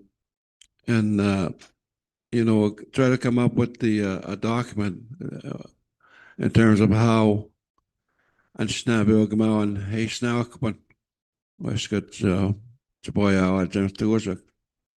Okay. I think and kaya was just sigan sinuk tapos to na takiwa on that jiwa jimagya. Ego go and guy was start from the land. These are the ways of the way we govern ourselves is based on the land. Okay. So upon Skabatag to a treaty, okay, Pito no. We not doing the march and doing the march, Gagon and Nakikan. They want the march. They wanna take some things from the land. That's that treaty. And in return, we got the reserves, communities, funding, and all that kind of stuff. Okay, is that the way? Is that a true way of I don't think so. I don't think so. Giwana Haganosha, Snabe. You and the giving guys who's much gap on the boy out James Tozer. Guys have been when it's certain sin. Giwana Hagano, Giwana Hagoman. And we're more into colonized nation under the constitutional framework. Everything's under that law that we operate in. Yeah. So and the sig is now when here. And he is now when it's snabby man. Many Mao chicken and Agadendaman. Skake going on and what you got taken machine. Machine going on and what you got done in our communities. And then down on. Now no that's on going machine. I think what should happen, getting to go in the man, what should happen is we're going to go to nakik employees. They have the knowledge, the experience, the wisdom to figure things out. As a chief, myself, they can work on these things collectively within the NAN treaty area, treaty territory, come up with the resolution to be passed in the chief's forum. We going to say when we know it's enough cat to watch, going to kick, we're going to get shinuk, we're going to get chiaka, can the watch get going and kind of get started. We know how to watch. We know how to resolutions, bucket the watch, you're going to from our communities. Yeah, may Sigwin. So when we meet, it's the resolutions that we would be meeting. The reason that we will be meeting, the resolutions came from these communities collectively, you know, and this is how we want to collectively move forward on these issues, huh? And if there's an urgent thing that we need to deal with, we come in as a chiefs forum, chiefs meeting to deal with these emergency issues. You know, to deal with these emergency issues such as medical services. Okay, medical services. Yeah, I get you sick. Like when I got again, what about mental health and addictions? Like, okay, we need to talk about meeting with the prime minister. Okay, is it going to be NAN meeting with the prime minister or AFN meeting with the prime minister? Like, okay, we need to talk about Ontario actions to our lands.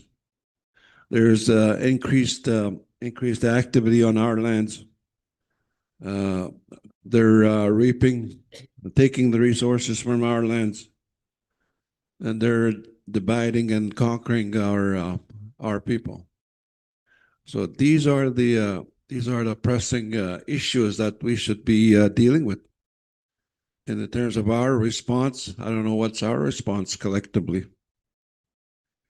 And then these are the things that really concern me. So anyway, I'll just leave it at that and go with the agenda that's been passed. But yeah, amigos.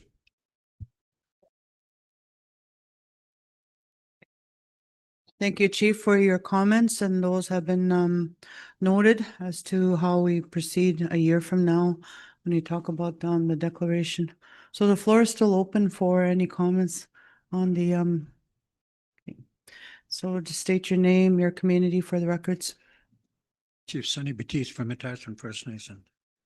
You know, I've been chief for quite a number of years, and seemed like at every assembly we always come back to talk, and resolutions go out. You know, there has to be some place and at some time where we all have to stand and say, hey, that's enough of that. Where that would be, I don't know, but I mean, keep on coming back to these forum and discussing and discussing. I mean, it's not going nowhere. You know, it's we all have our mandates from our communities as well. They want to see progress. They want jurisdiction over our territories. And why not? I mean, I'm put in that predicament as well too, because I have to bring this all back to my community and says, well, what's happening? What's happening? Well, resolutions went out again. I don't know how many resolutions that went out, saying the same things to the federal government and provincial governments. There has to be a stop to that somewhere where the chiefs have to say, hey, that's enough and that's enough. Whether we have to take legal action against the federal and provincial government, well, so be it. But we gotta maintain and look after our future generations, our grandkids, because we never know what tomorrow brings. I think we all have to, give that some real thought on what we want to do as chiefs. It's unfortunate. Like I said, I was chief for a number of years and seemed like it's always that discussion again. I mean, when are we going to get down to it and do it? We've got a lot of good people out here, that can really pursue these things. We've got lawyers that really can pursue it and take the challenge now. We want jurisdiction over our lands, our health, our education, everything, because it affects us all. I think it's that time to stand up and start doing instead of having all these meetings and putting out resolutions where they don't go nowhere. Probably the federal government probably has a closet full. And it's true. I mean, anything has ever been accomplished? You know, our community, we're striving and we're doing good. And I mean, we're starting to take our own initiatives in our own community.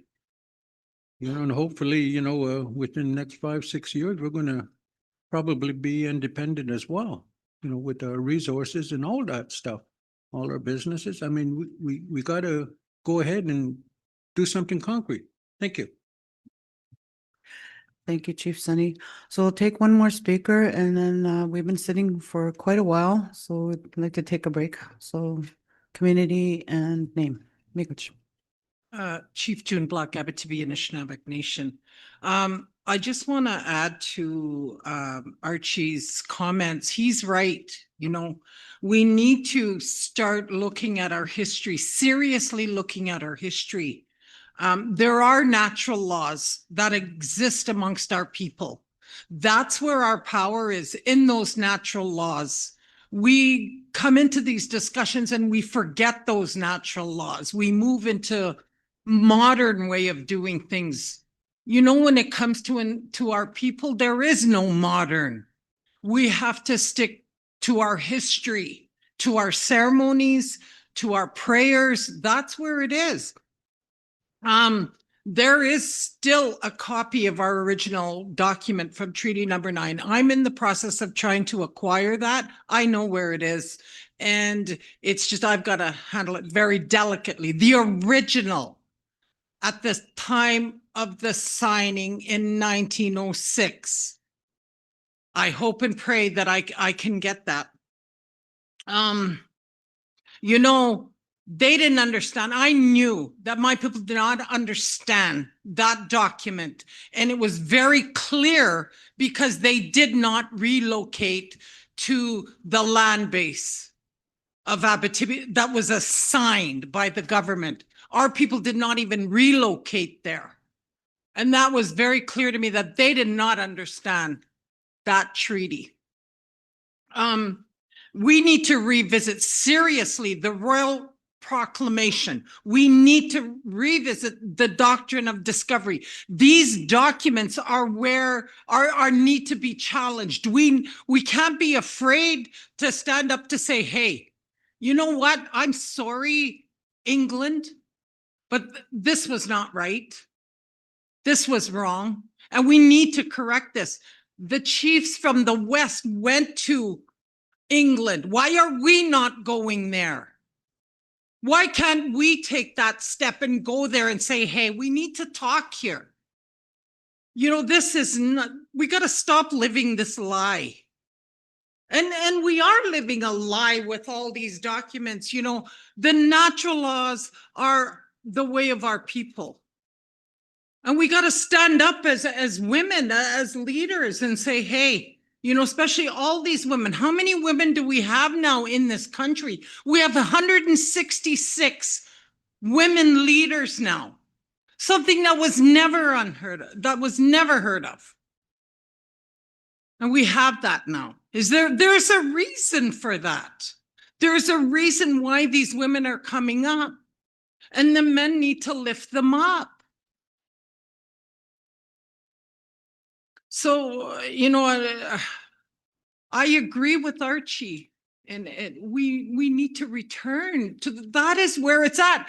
If we do not do that, we're going to start harming each other, and that's the direction that we're actually going. We're actually harming our people in other territories.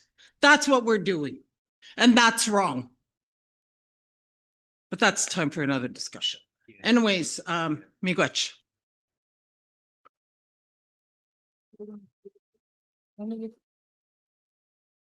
Miigwech, Chief, for your comments. So what we're going to do is we're going to take a break, stretch your legs, come back in 15 minutes. Then we're going to be going right into the litigation updates, which is connected. All right, so 15 minutes, 11:15.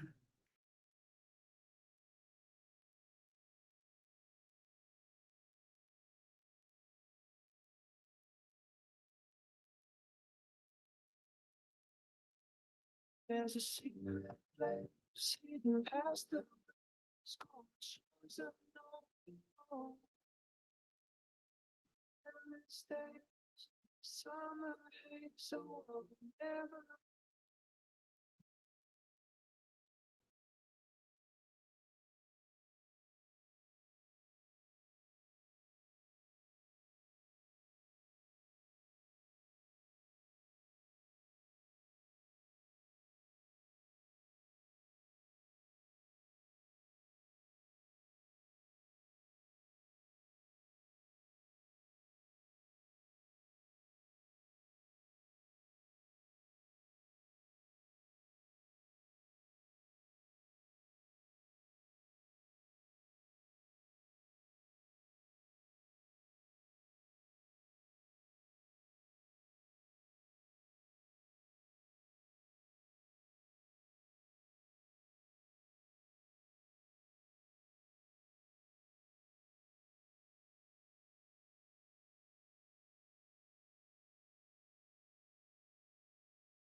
Okay, we'll get started. We'd like to welcome everyone back. Those joining online, also those that have come into the room. Before I turn it over to Grand Chief Alvin Fiddler, I'd like to acknowledge Ontario Regional Chief Abram Benedict is here. I was going to, I know we're behind schedule, but maybe if he's around, I'll give him a couple of minutes at lunchtime if just before we break, if he's around. Otherwise, if you want to go see the Ontario Regional Chief, he is here.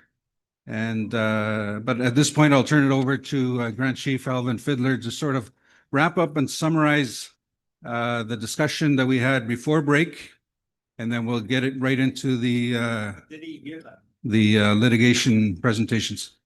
Grand Chief. Miigwech, Adam.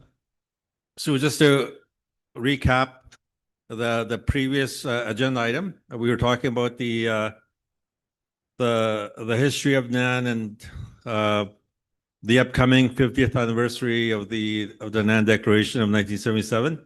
What we can do, chiefs, for your consideration is that we can work with our resolution committee to craft a resolution that will help guide the planning leading up to next summer, maybe to include in that resolution some action items, including planning a trip to go and see the king. I think that would be a very significant piece of the work that we should be working towards.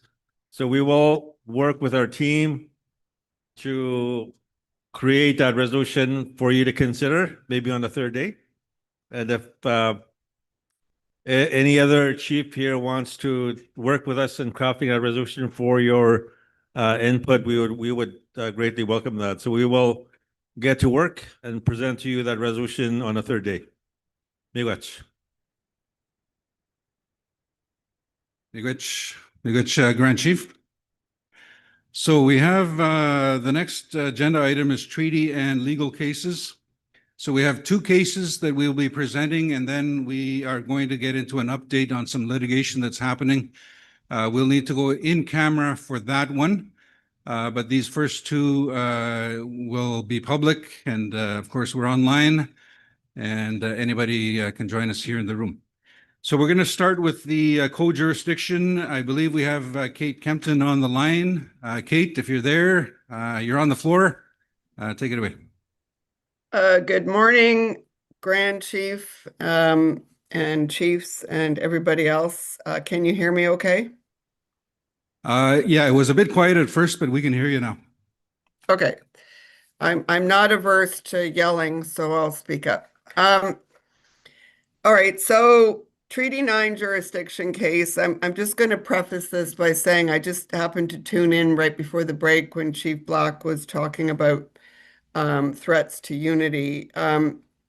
There is a pattern of Crown behavior that escalates over periods of time, but has never gone away. And we're in a period of time of escalation right now where they're actively seeking to divide.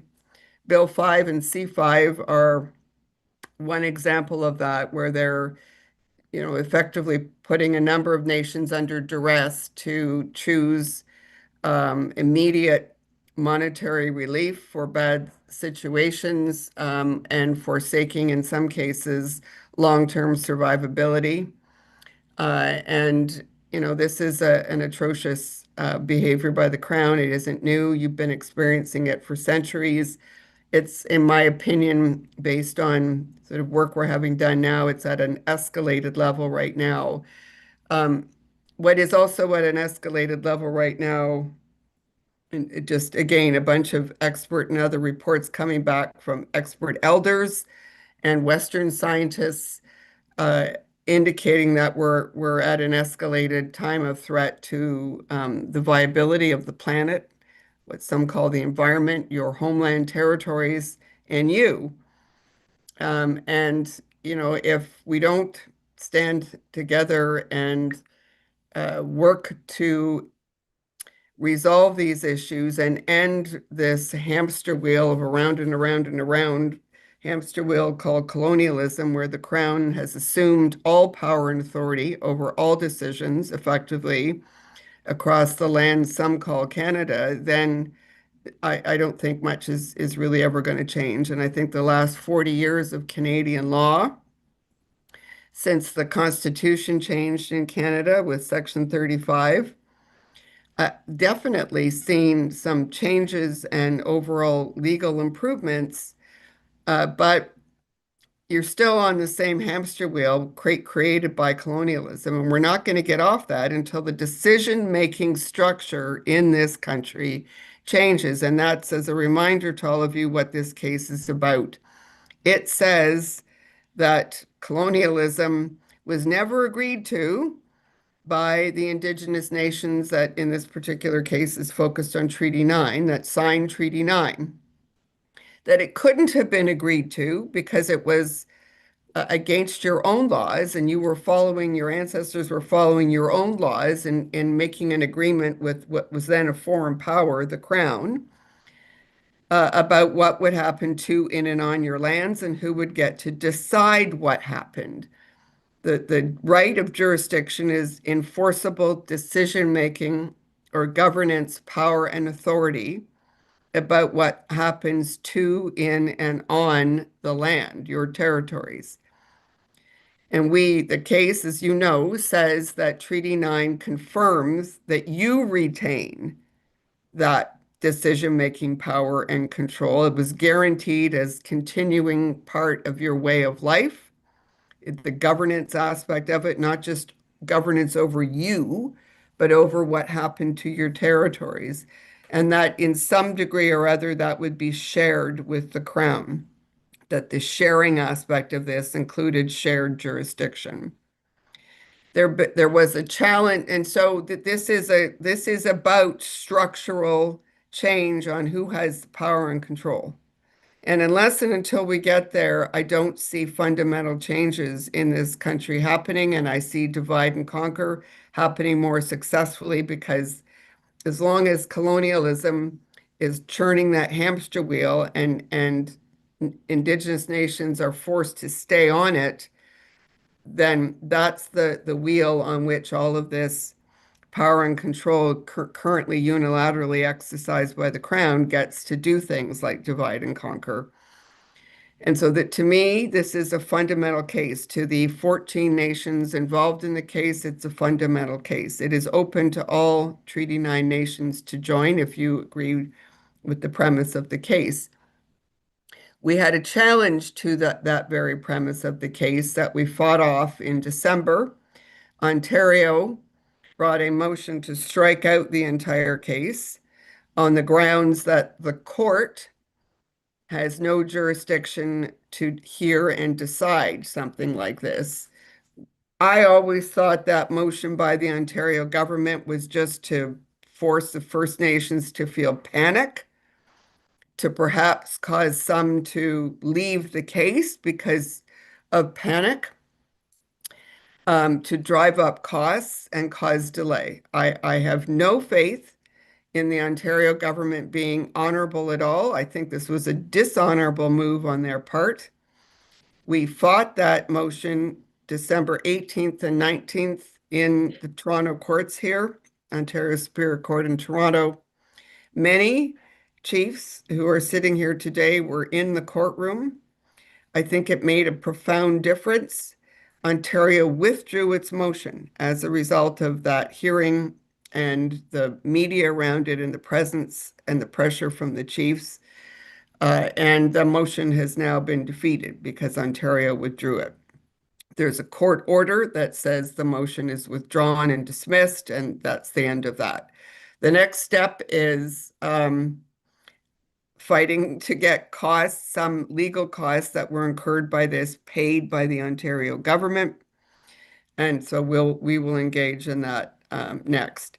The main body of the case, collecting all the evidence about the true meaning and intent of Treaty 9 in terms of who retained and who got decision-making power and control over what happens to, in, and on those lands.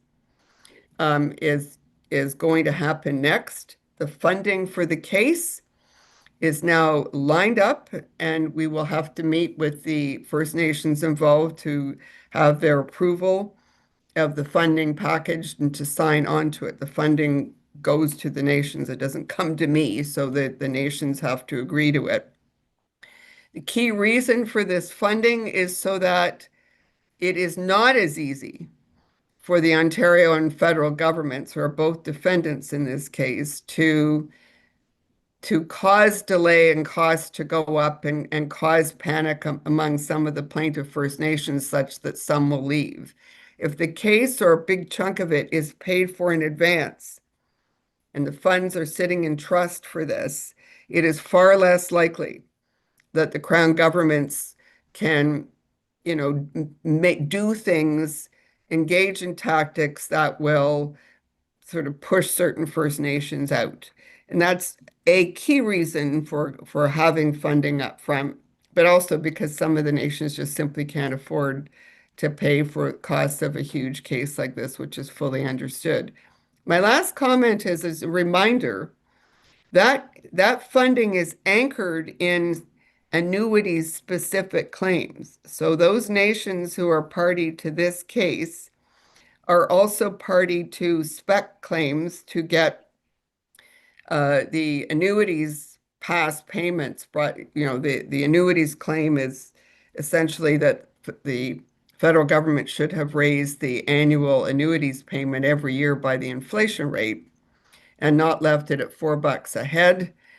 And that past payment that should be owed, if the amounts had increased every year, is a debt owed by Canada to the Treaty 9 nations, and that debt needs to be paid today. Those claims have been pursued and are being pursued across a number of numbered treaties in Canada, starting with Treaty 8, and some of those are being settled now with Canada. And so as a spec claim, Canada has accepted that this is a proper spec claim and negotiated it already with the Treaty 8 nations. So the level of certainty of success, I mean, nothing's 100% certain, but is very high here. And as a result of that high degree of likelihood of success of the annuities claims, we're able to get the funding to pay for both the annuities spec claims and the jurisdiction litigation. So it's anchored in that. And I just wonder, because there's a lot of confusion, which I'm sorry for, that's been going around about the other annuities case. The nations who are involved in the Treaty 9 jurisdiction case cannot proceed with going after the annuities by two different routes. And so the other annuities court case is for other nations. The First Nations involved in the jurisdiction litigation have to, in order to get the funding available, proceed to get annuities debt paid back through specific claims process that we have begun. So just to try to alleviate that confusion. And that's it for the update. Any questions? Thank you, Miigwech, for the presentation. Again, we have three more presentations before lunch. Kate Kempton, are you able to stand by while we go to the other presentation, or will you be logging off? No, I could stand by. I have a call in 30 minutes with Ontario Regional Chief, who I understand is there. So I'll just hang out until I talk to him. Okay, well, he's in the back of the room. We'll tie him up so that he's got more muscle than I do, I think. Yeah, but there's okay. Okay, yeah, stand by. But we want to get to the next presentation and then open it up for questions before we get to the other update. So with that, Ryan Lake, and you'll introduce your colleague if you need to. Okay. Okay, thank you. Oop. I just knocked something. Okay, well, good afternoon, everybody, or good morning. I am here with my colleague, Garrett Lafferty. My name is Ryan Lake, and we are here today to provide an update on the status of the certification motion for the proceeding brought by Missinabbi Cree and other First Nations in Treaty 9. So I have a PowerPoint I don't know, Luke, if we're going to pull it up or we'll just share it after. It's pretty straightforward. We're really happy, and I'll explain a little bit why, providing some context of what's happening in other treaty areas in the context of the treaty annuities cases. As my friend Ms. Kempton pointed out, there is a parallel process that everybody's encouraged to participate in. That is the specific claims process. That's a distinct statutory process that actually turns alongside the larger issues concerning a class proceeding. So the specific claims process is designed to resolve historic grievances. And the court process or the judicial process is another toolkit that will aid in the resolution of those issues, both historic, but also the current and the practical go forward components of treaty implementation, which isn't just about damages from only receiving $4 the last 100+ years. It's also about creating a mechanism to ensure that we're not back in the same place 30 years from now. And that through a court structured process, we aren't at the whim of the minister and her discretion to decide whether or not they're going to negotiate a resolution. It's also really important too to note that in all instances, the relationship to treaty is nation to nation. We're conscious of that. The courts aren't always conscious of that.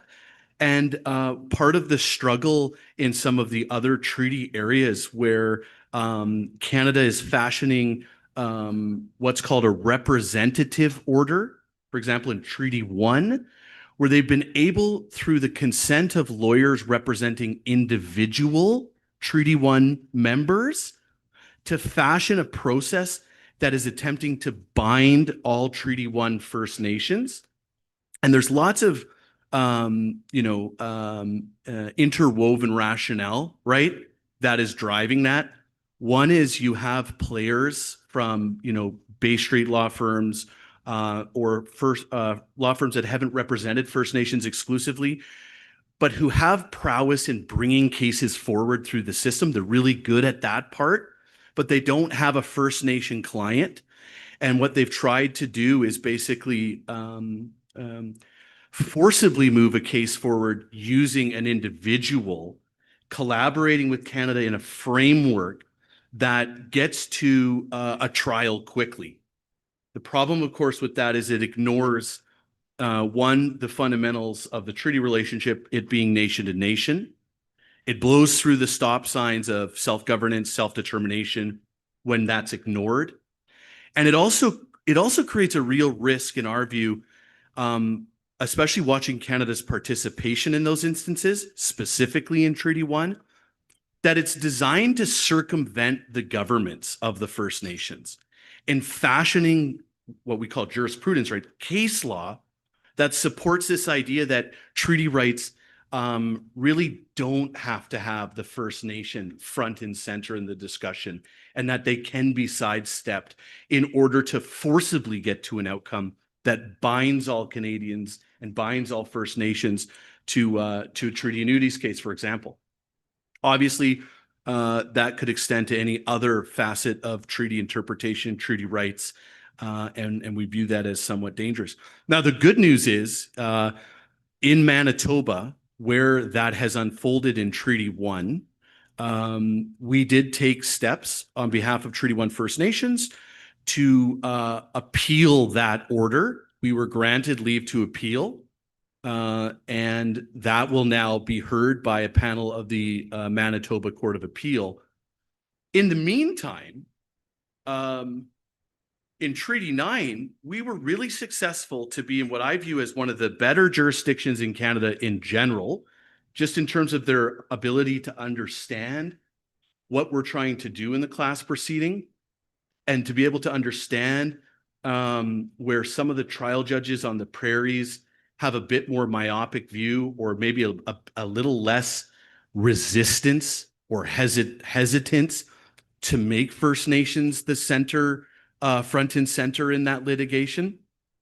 Here at the Ontario Superior Court before Justice Cullen in January, we finally had a moment in time in the whole landscape where we had the right plaintiff, not an individual, a First Nation, the right facts, right, and the right historian expert evidence, the underpinnings for what could be a trial, before a judge considering whether the Class Proceedings Act was the appropriate tool to help Treaty 9 First Nations resolve this issue. Canada and Ontario agreed. And sorry, do we have? Oh, no, we don't have our PowerPoint up, but we are going to pass it around. There's really 5 components that the judge is looking for to certify a class proceeding. Is there a common cause of action, right? Amongst the parties. And of course, we say there is. There's a breach of the Crown's fiduciary and treaty obligations in the context of the implementation of Treaty 9. Is there an identifiable class, right? Who are those people and do they share a common relationship to that cause of action? And of course, we say that that's Treaty 9 First Nations. Are there common issues, right? So for example, is the $4 per person a common issue amongst the First Nations? And of course, the answer is that it is. Is there a representative plaintiff? Chief Gauthier has stepped into those shoes to embody, to encapsulate what that First Nation class looks like. And in all 4 of those instances, Canada and Ontario agreed that those were all met. The one point they didn't agree on, right, pretty obvious, was the preferable procedure, right? Is that the preferable route to take to resolve a treaty annuities case?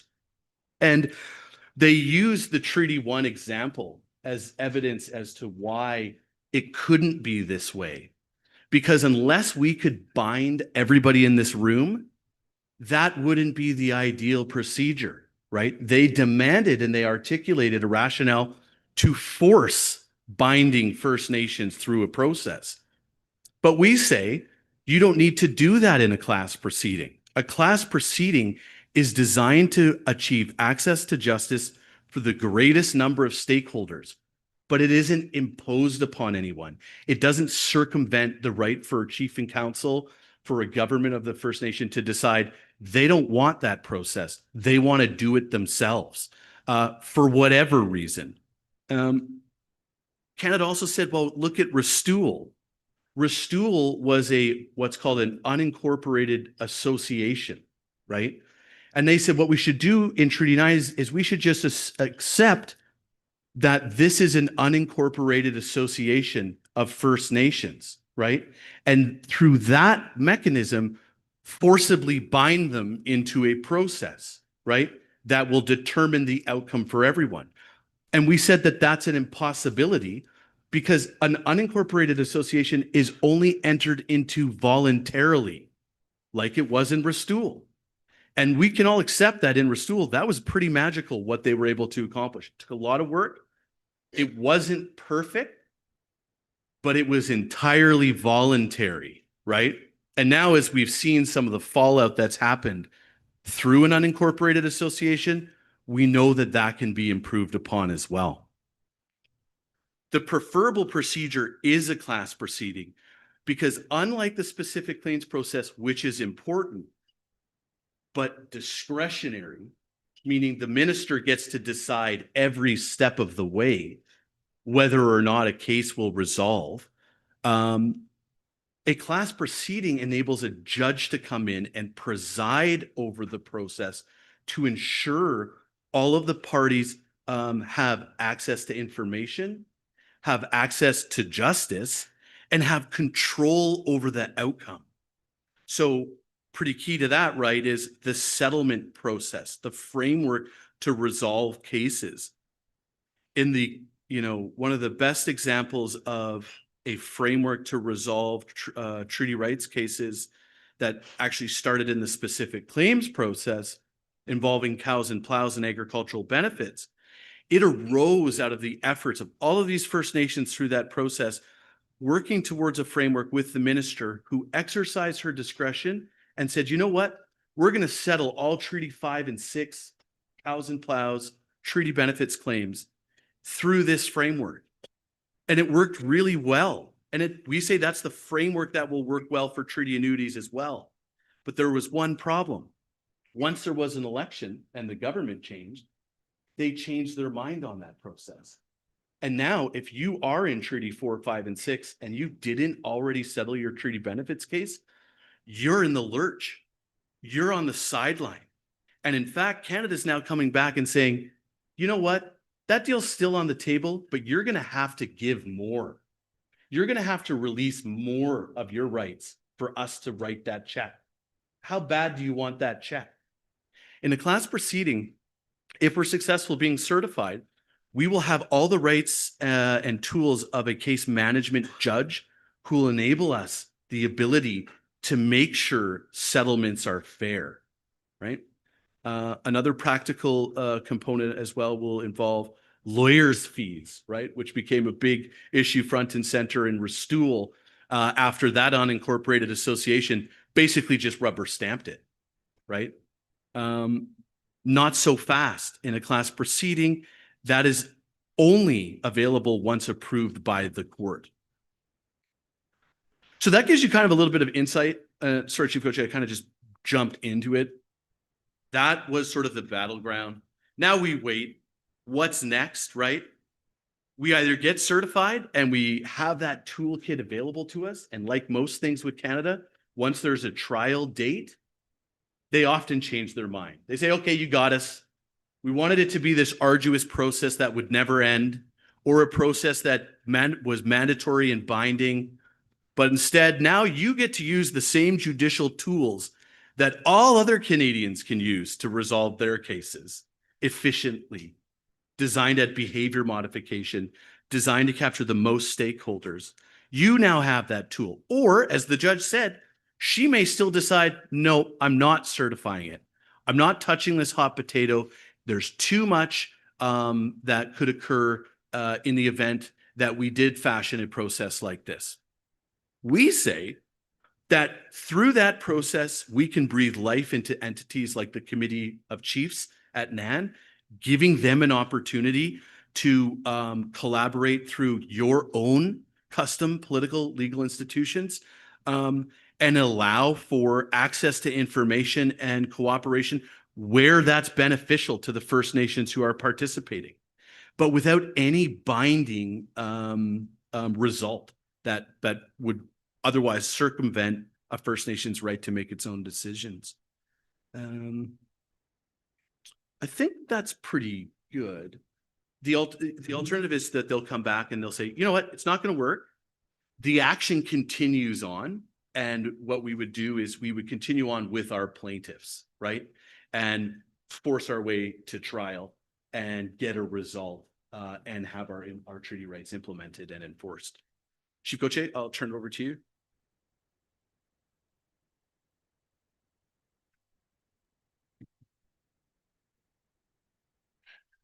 Yeah, I just like to support what Ryan has said so far, and we're looking forward to a decision on certification, so we can have that toolkit, like you said, to negotiate and settle outside, so that it doesn't take, let's say, the 20 years that it took in the Restool case. Which I appreciate that.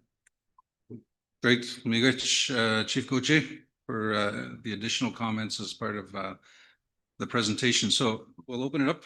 Sure. Questions? Yep. Okay, if there's any questions for Ryan Lake, again, we're dealing with two pieces of two court cases, the annuities and also the co-jurisdiction. I don't know if Kate Kempton looks like she's still logged in, but if you have any questions for either Ryan Lake or Kate Kempton, Chief Batiste.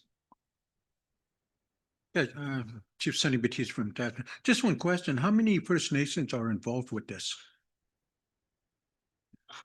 Well, the case envisions any Treaty 9 First Nation that meets the definition of the class would have the right to participate. Any Treaty 9 First Nation that didn't want to participate wouldn't participate. So it really is dependent on the outcome. And then what is called a notice period, where if the court says, yes, we're going to certify, these are the issues that we're going to hear jointly. Those would be disseminated to all the First Nations leadership. They would then deliberate. Are we going to be a part of this process? Are we going to support that march forward through that process? Or are we going to do something different in their own action, for example? And then they would do what's called opt out. And that would be a formal statement to the court saying, we don't want anything to do with it.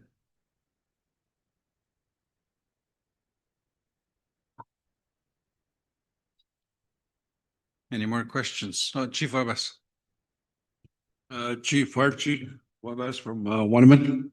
My question will be around the opt-in, opt-out First Nation. When we present the claim under Treaty Number 9, when we present that claim, well, I guess what happens is that First Nations in Treaty Number 9 are mentioned in the claim, right?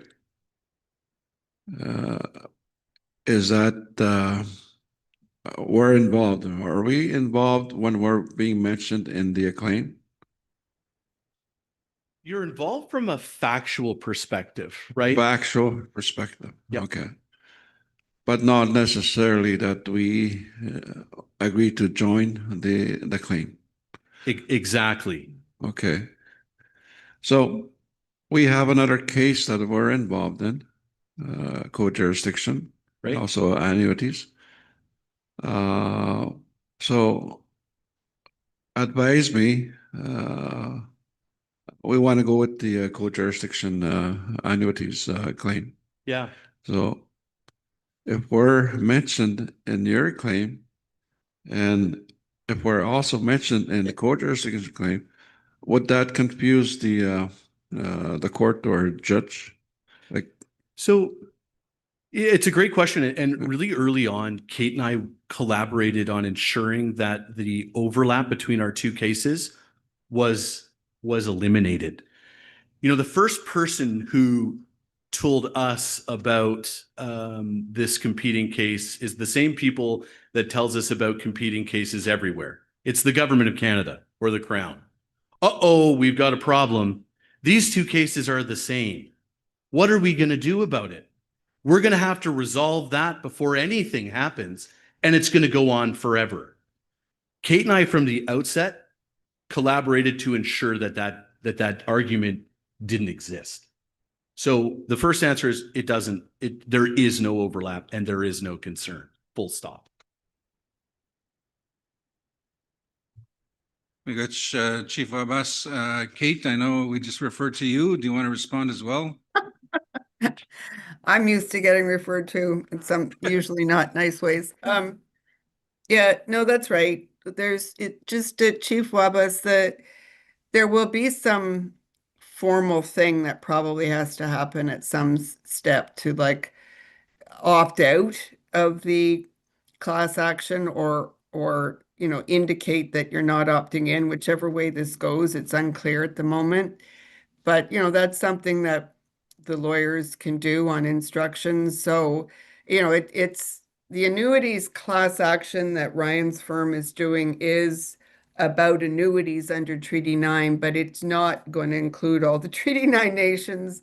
And same with the spec claim on annuities under Treaty 9 that is anchoring or running parallel to the jurisdiction case. They're not conflicting because they're in different forums. One's in spec claims and one's in court. So it is a bit weird to kind of be loosely referenced in both, but you won't be a party to both. You can't be, actually. You'll only be a party to one.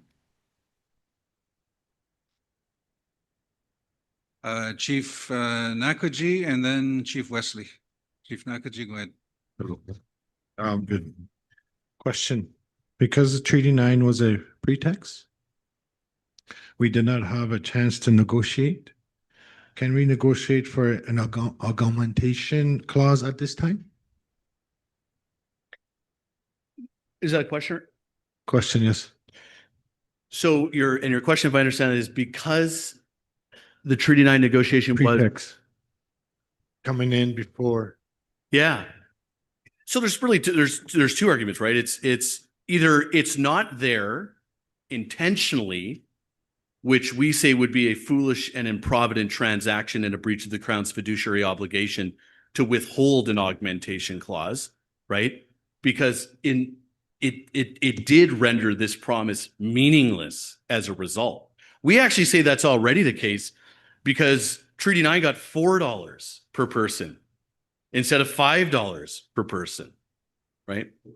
But it's otherwise an implied obligation, right? Meaning it is there. If you're going to have an annuity and you understand the context and the origin of the annuity that First Nations have received since really the Royal Proclamation and in the preceding treaties, especially as articulated in the Robinson treaties, then it only makes sense that those Robinson treaties, which are the blueprint for the treaties that follow, right, in the post-Confederation era, that it was already there. It's implied. It has to be there. Otherwise, the promise would be meaningless. And the Crown can't intend to make a meaningless treaty promise, right? That would be a breach of the honor of the Crown, among other concerns. So yeah, I think it's very much a part of that. It's both, right? It's one or the other. You got so two more, Chief Wesley and then Chief Ginesco.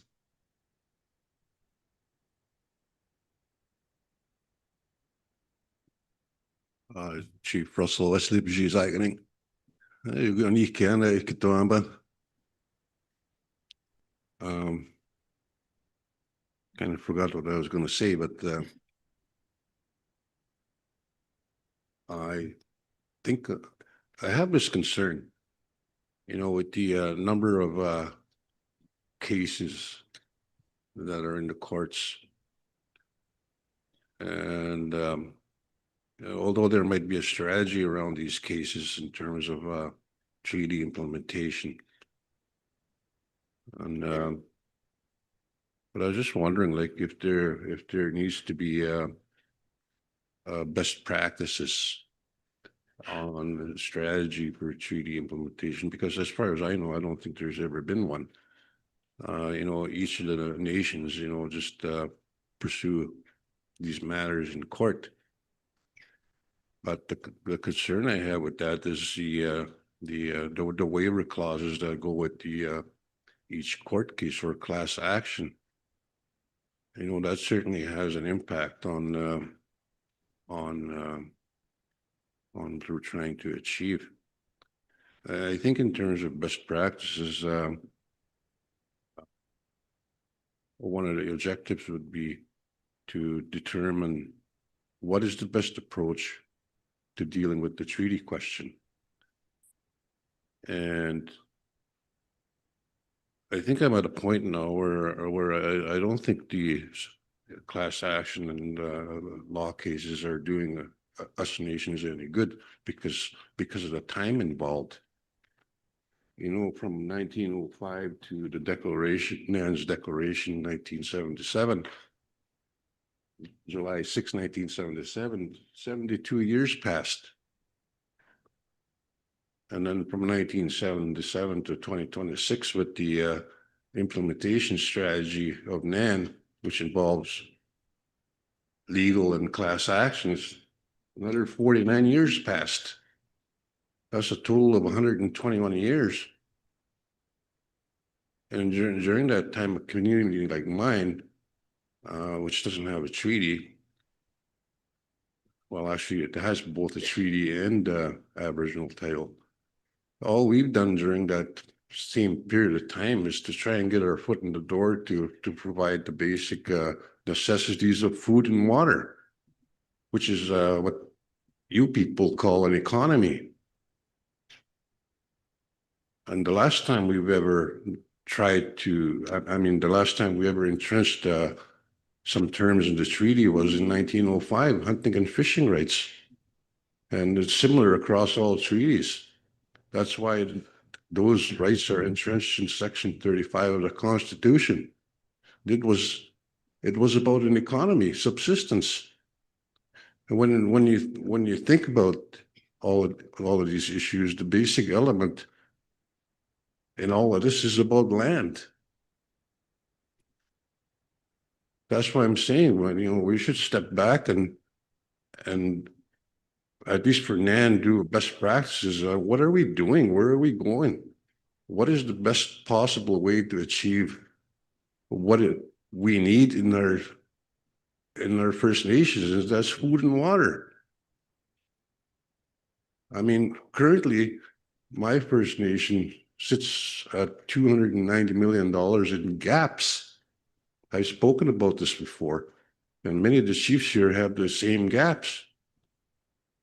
And the way the current system is with the government, you have ISC that's mandated by the Indian Act, whatever you call that, and it's governed by cabinet and fiscal policy. That's why we're underfunded. So that's why I'm saying, how do we get around that? Maybe class actions and litigations is not working.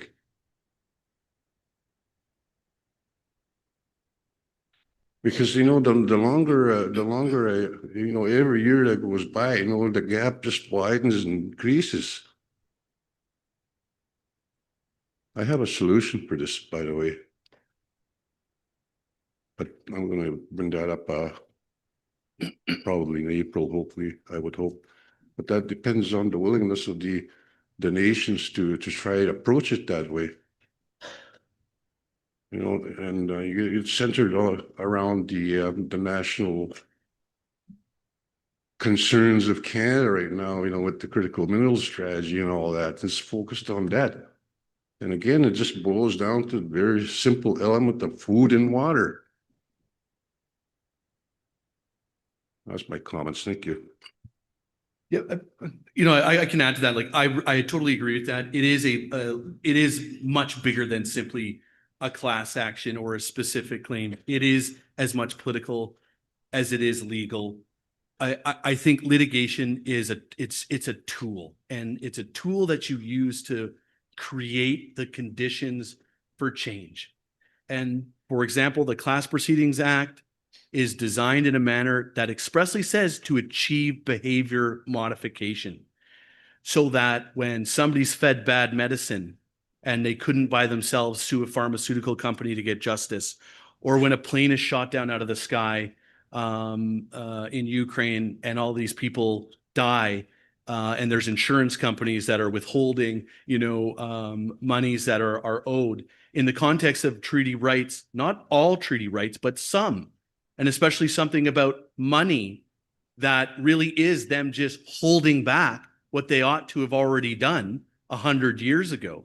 And I go right back to Treaty 1, where it sounds really tough, and it's a battle, and it's costing resources, and there's tricks, and there's law firms and the government of Canada working to drive an outcome that we don't think is the right one. But if you go to the political level and you zoom in, you can see that those institutions are working. That individual in Treaty 1, whose lawyers, Merchant Law McCarthy Tero, who are representing Zongadiah Nelson and imposing with the government of Canada a representation order that is right now binding all Treaty 1 First Nations to that result, okay? Zongadiah Nelson's First Nation government, on the other hand, has passed a Band Council resolution recognizing and respecting our clients and the Treaty 1 First Nations right to proceed through their own process. And we have corresponded by recognizing their right to follow their own process. Notwithstanding, the court doesn't care because the lawyers don't care, and they are on a path that we think is dangerous. As I said, the Manitoba Court of Appeal, maybe it isn't the best way to resolve that issue, but it is the best way available to have some authority come in and say, something is wrong here that must be fixed. And it only creates an opportunity for the political, the bigger questions to get resolved. It's a check. It's a tool. And I think we're seeing it play out there. We're really hoping that we get a very good decision, which we should have any day now here, that is finally going to clarify what that toolkit is.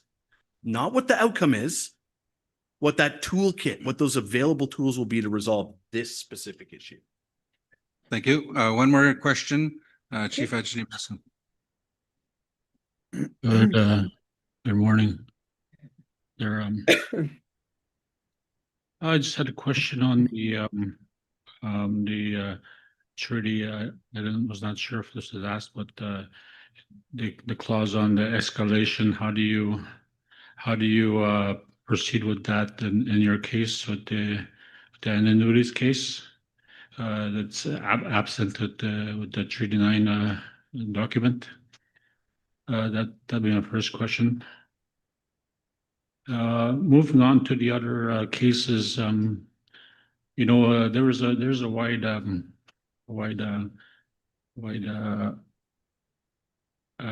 approach to seeking out First Nations, who will join together. But I have never a First Nation has inquired and have not gotten very much information on the case that lawyer Kate Kempton talked about. Maybe an open door approach would be necessary for First Nations to seek and find out as much information as possible, especially opt-in and opt-out issues. As it relates to class action, class actions have not served us well. I know in some of the First Nations with the boil water advisory case, after a certain age, you're shut out from compensation. As an example, there was no justice with those class action lawsuits. But finally, I want to point out to Martin Falls was our own case in the court regarding diversion dams and the loss of water and a breach of treaty rights. So that we have our own case there moving forward, and it centers around the loss of livelihood and culture, damages to our territory, and the loss of productivity. So these kind of cases all add up and serve other First Nations. I've been asked, how come I wasn't approached, with your case? And it'd be probably the same answer that Chief Goche has been asked also in the past with Anandui's case, that sometimes you have to lead the charge on the case, especially when it involves your community. In the case of Martin Falls, the loss of water, especially the Goke diversion dam, is extremely harmful to our culture, our way of life. The loss of economic activity, tourism, etc., etc. But those are my points. I will have to get going for a lunch meeting. Probably a little late. Thank you very much. Thank you. Can I just speak for a sec? Sorry, I just wanted to address the concern raised just now and earlier. I wish we lived in a world where no litigation was ever required. I'm a lawyer. Lawyers mostly suck because the set of rules that we operate under we're on our own hamster wheels. A lot of the legal processes are disgusting. They take forever. I'm not apologizing for them at all. I think they are disgusting. We're trying to, work with them. They're kind of imposed as well. But, the legal actions are tools. And there are many other tools available. I think the question is always, choose the right tools for the job you want. But the first question is, what is the job you want? What's the vision? What's the goal? And for the last, again, as I mentioned before, 40 years, there have been significant improvements in some areas and not in others. Because that hamster wheel, or maybe a better metaphor, is the box of colonialism still exists. And all the fighting and banging within the box on the walls, you're still in the box. And I'm saying that deliberately because it's a soul killer. It's a person killer. It's a culture killer box. You know that much better than I do. And if the vision is to knock down the box, to throw away the box, to get rid of the box, then at least some of what is done has to be pursuing those actions, whatever means you choose, whatever tools you choose. And that Treaty 9 case is about that. But, daily survival for food and water also has to be there. Trying to be less harmed by all the development activity in, hydro dams and mining and whatever else it is has to be part of that. But if part of the vision is to knock down the box of colonialism, then in my view, that type of action or those actions need to be taken. And in my view, it is being taken. I wish we didn't have to have courts order the Crown to back off out of your territories and out of your way, but we don't live in that world. They haven't done anything voluntarily. We've had to force them every step of the way. And the one value in Canadian courts is they do force the Crown governments, not always, but sometimes to do what the Crown governments won't do without being told in order to do so. But I thank all the chiefs here for your concerns and the questions that you've raised. Yeah, and I'll just answer your first question, Chief, just about the valuation. So the expert evidence that we led at the certification hearing, the court wants to see that you have some evidence of not just your case, that you can prove the Crown breached its fiduciary duty. We used the late Jim Miller to prepare that report for us. He's been replaced, and that torch will be carried forward by Dr. Victor Litwin. But for compensation as well, we were using David Hutchinson, who is the economist from Restool, who helped craft that settlement. He provided an expert report detailing how he would quantify damages in this case, which is obviously important for the court because they don't want to start a process that doesn't contemplate or demonstrate that there's a remedy available. And that's just an answer to that first question. I think that's on point. Okay.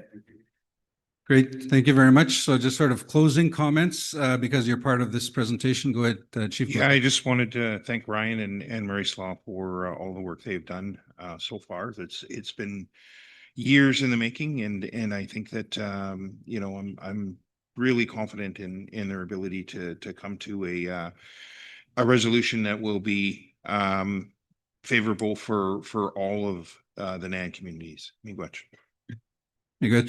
Chief Gauthier. So as part of this discussion on treaty litigation, the next presenter is Amy Westland. And so Amy, there is a requirement for that portion to go in camera because it is dealing with litigation.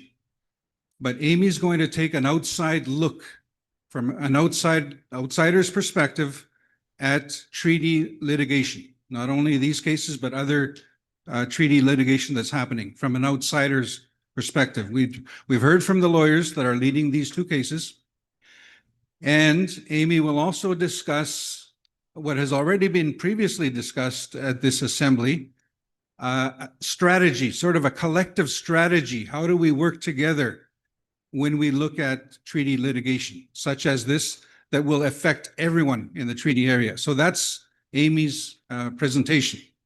It's lunchtime, so rather than rush through Amy's presentation, we'll come back to Amy after lunch. But before we break, I did acknowledge earlier Ontario Regional Chief Abram Benedict is here.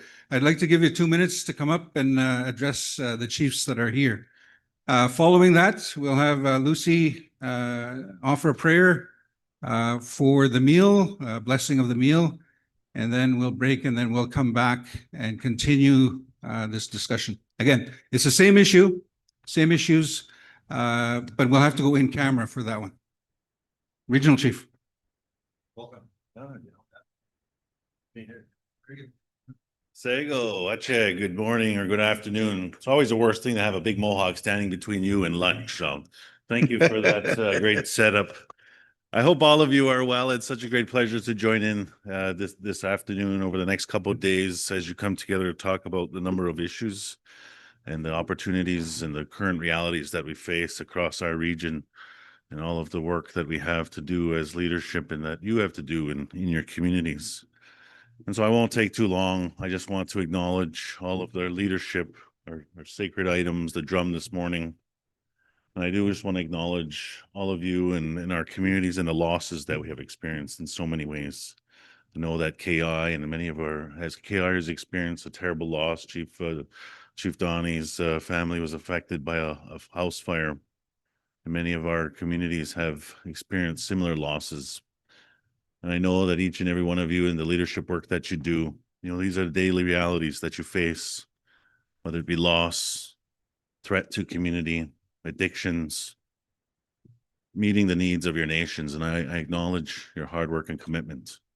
I always want to make sure that we do that, because I know that sadly in our leadership jobs, there are thankless jobs, but at the same time, it's the small moments that we reflect upon, not only with our elders, our teachings, but with our youth and our children, the work that they're doing to help us and support us, and why all of you have entered into leadership.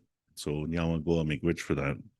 I know that this morning, Grand Chief talked about the Ontario Final Agreement, and I want to acknowledge the leadership of the NAN Council and the work that they've been doing around leading the reform of the child welfare. We've put so much time and energy into that. And so we've heard that a decision will be coming on our Ontario Final Agreement. All indications that it'll be a positive announcement. And I think that's really great. Way overdue. And the patience that each and every one of you had in this room around that, I acknowledge and say Yamago Miigwech for that. Because I know that the communities that you represent, the children, the families in your communities continue to rely and come to you for help and support. That Ontario Final Agreement, albeit not perfect, will help support that, but also acknowledges the jurisdiction and sovereignty. I want to reiterate that in so many ways. There's something, as the Ontario Regional Chief, I keep pushing on the Chiefs of Ontario. How do we support the sovereignty and jurisdiction of our nations? That does not belong with the Chiefs of Ontario. It belongs to each and every one of you as representatives of your community. And how does the Chiefs of Ontario as an organization support that?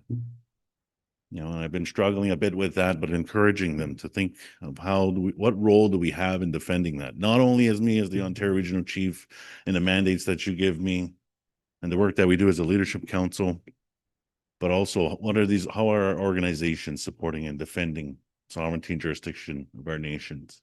The Ontario Final Agreement has elements in that acknowledges that.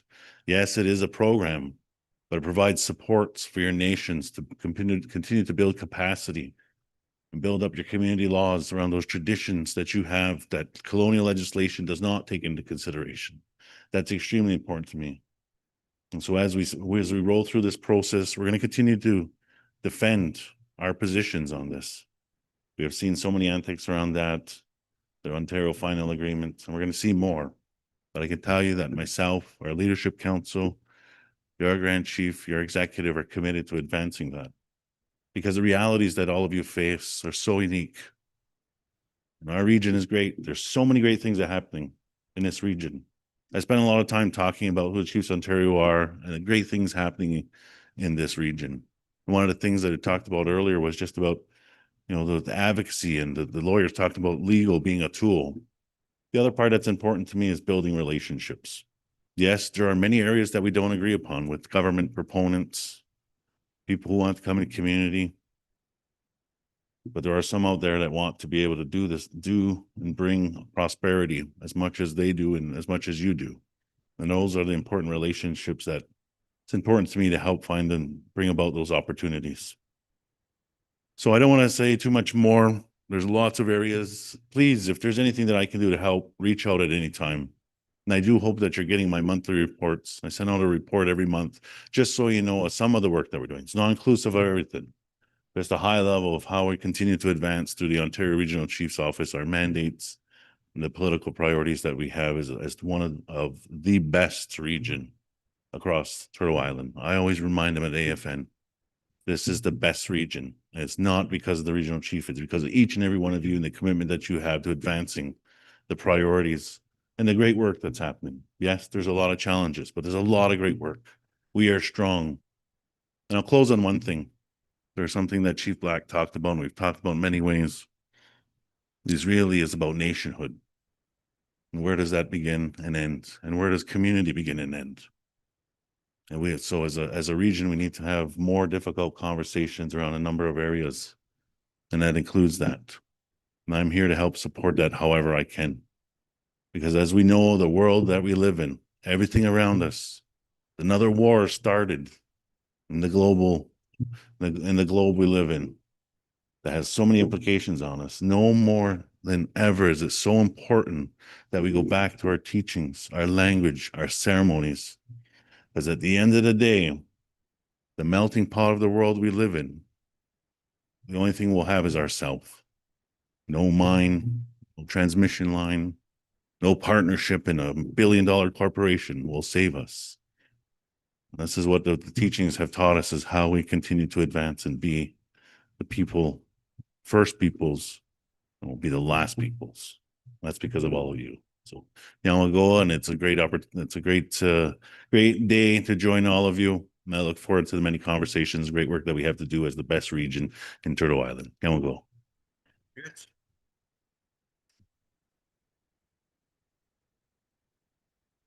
Miigwech, Ontario Regional Chief Abram Benedict. So now we just give us a few more seconds. I'm going to invite Elder Lucy Longpeter to come up and provide a blessing for the food. They told me to come and to ask me to say grace. I said, okay. So I said grace. I'm going to say the blessing in English today. But I'll start off in my own language. Ksiemento. Wachi muskatunerbeg skondishnecha sunamendo dem. Migos ksiemento mamuetech. Migos don o meet miniach. I'd like to thank the Creator for allowing us to take a break. It was a heavy discussion this morning. And, our bodies, our minds, we needed to take a break and nourish and provide nourishment. And I'd like to say, Migwas Kashemando Nesta Dottaman. I'd like to thank the Creator also for, listening to the chiefs here today and this morning. And also I'd like to thank the staff kitchen for providing us and making the food for us to enjoy. Again, I ask Creator to bless all of us and to bless the food that we are about to receive. Miigwech, miigwech, miigwech.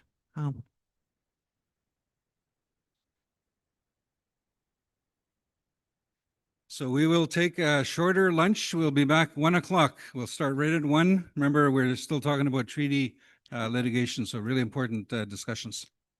Miigwech.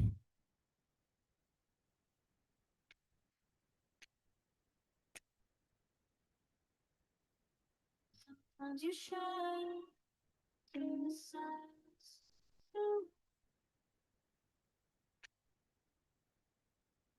My dream is you.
We would pause and keep on face. Now your touch is here. Spend a year behind the screen. Now the real is here. Every kiss is finally ours. No more distance feeling. You were pictures on the wall. Now you're here with me. Every call I used to make. Now your voice I hear. Still feels a little strange looking at this ring, but I know what it means. Oh, you're becoming my home.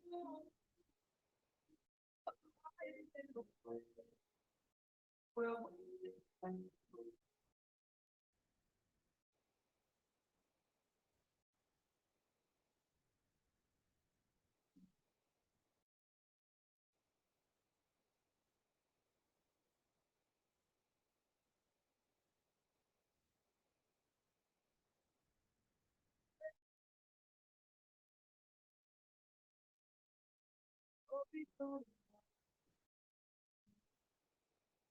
a gentle painted hallway where we belong.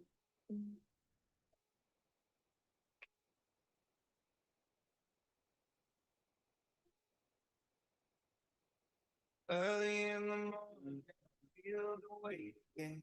Shadows on the sea, I'm trying to breathe it in. Even when I'm better, the air goes back. Haunted by the moments that I can't forget the past. You don't have to stop.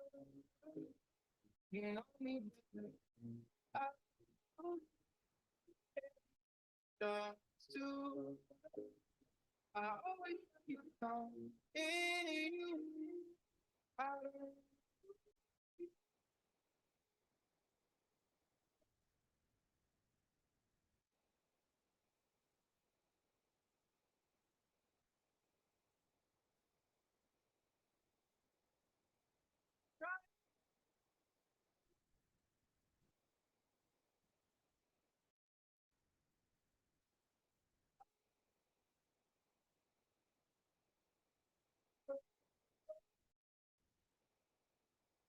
Sometimes it's like the walls are fading.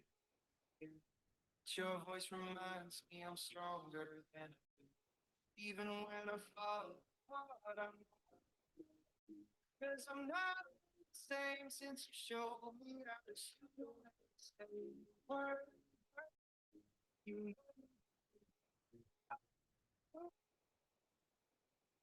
know, I always found any.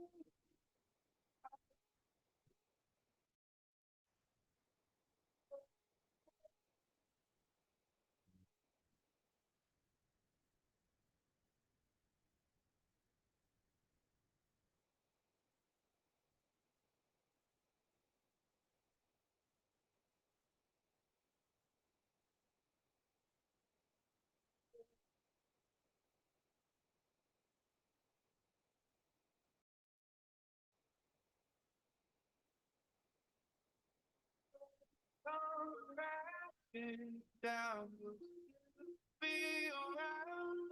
You make it all so that you make it all so that.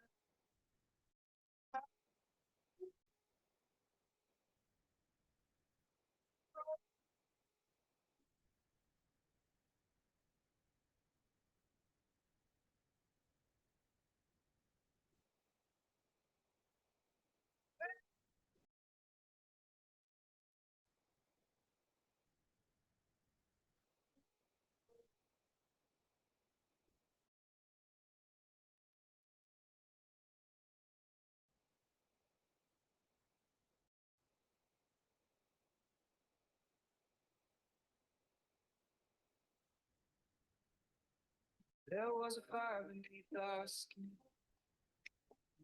Every word felt like the wind. Burned so bright, but never knew how fast the light could fade from you. I see.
To the place you disappear.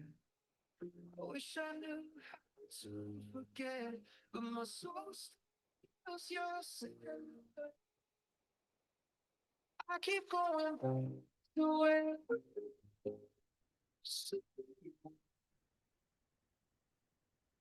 So we'll get started shortly, as you got. Just waiting on a few more. I know this is a really important issue we're dealing with. It's a continuation of the discussion on treaty litigation. And for the next session, I'll explain, but there is a requirement to go in camera. It's dealing with internal strategy. It's dealing with potential litigation. And of course, you don't want government hearing the discussion. I always say we don't get involved in their backroom strategy sessions, so we don't invite them into ours. Having said that, we will have to turn off the live feed. And if there's any government, media, or industry members, you'll have to go. Otherwise, everybody else can stay. So we'll give it another minute or so. Maybe two more delegates walk in, and then we'll get started. So we'll let you finish your soup.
We'll reconvene. We'll get started.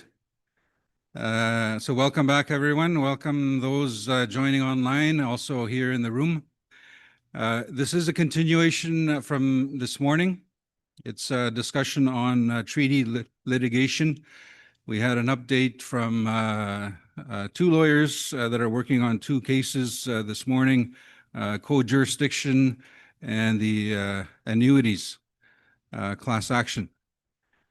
So the next presentation looks at treaty litigation sort of from an outside perspective, not the lawyers that are working on those cases, but sort of a broad overview of not only those cases we talked about this morning, but some of the other cases out there, with the thinking being that if you take the treaty to court, it not only affects you, but it affects everyone else in that treaty. And potentially some discussion on a collective approach so that we all know what's going on, especially if it comes to potential litigation that affects you and your First Nation. So again, because of that, it's internal strategy. We don't want government listening. We don't listen to their internal strategy sessions. We don't invite them into ours.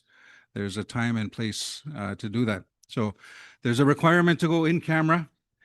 So I'll need a motion to go in camera. I need a mover, and then we can get right into the discussion. So looking for a motion to go in camera. Oh, Chief Batiste, I was going to say into the mic, but you don't have a mic. So it's Chief Sonny Batiste moves. For a motion, I'm just going to look for a mover, one mover. Any opposition to going in camera? Any opposition? I see none. So with that, we will now go in camera. We will turn off the live feed. And if there's anybody from government, media,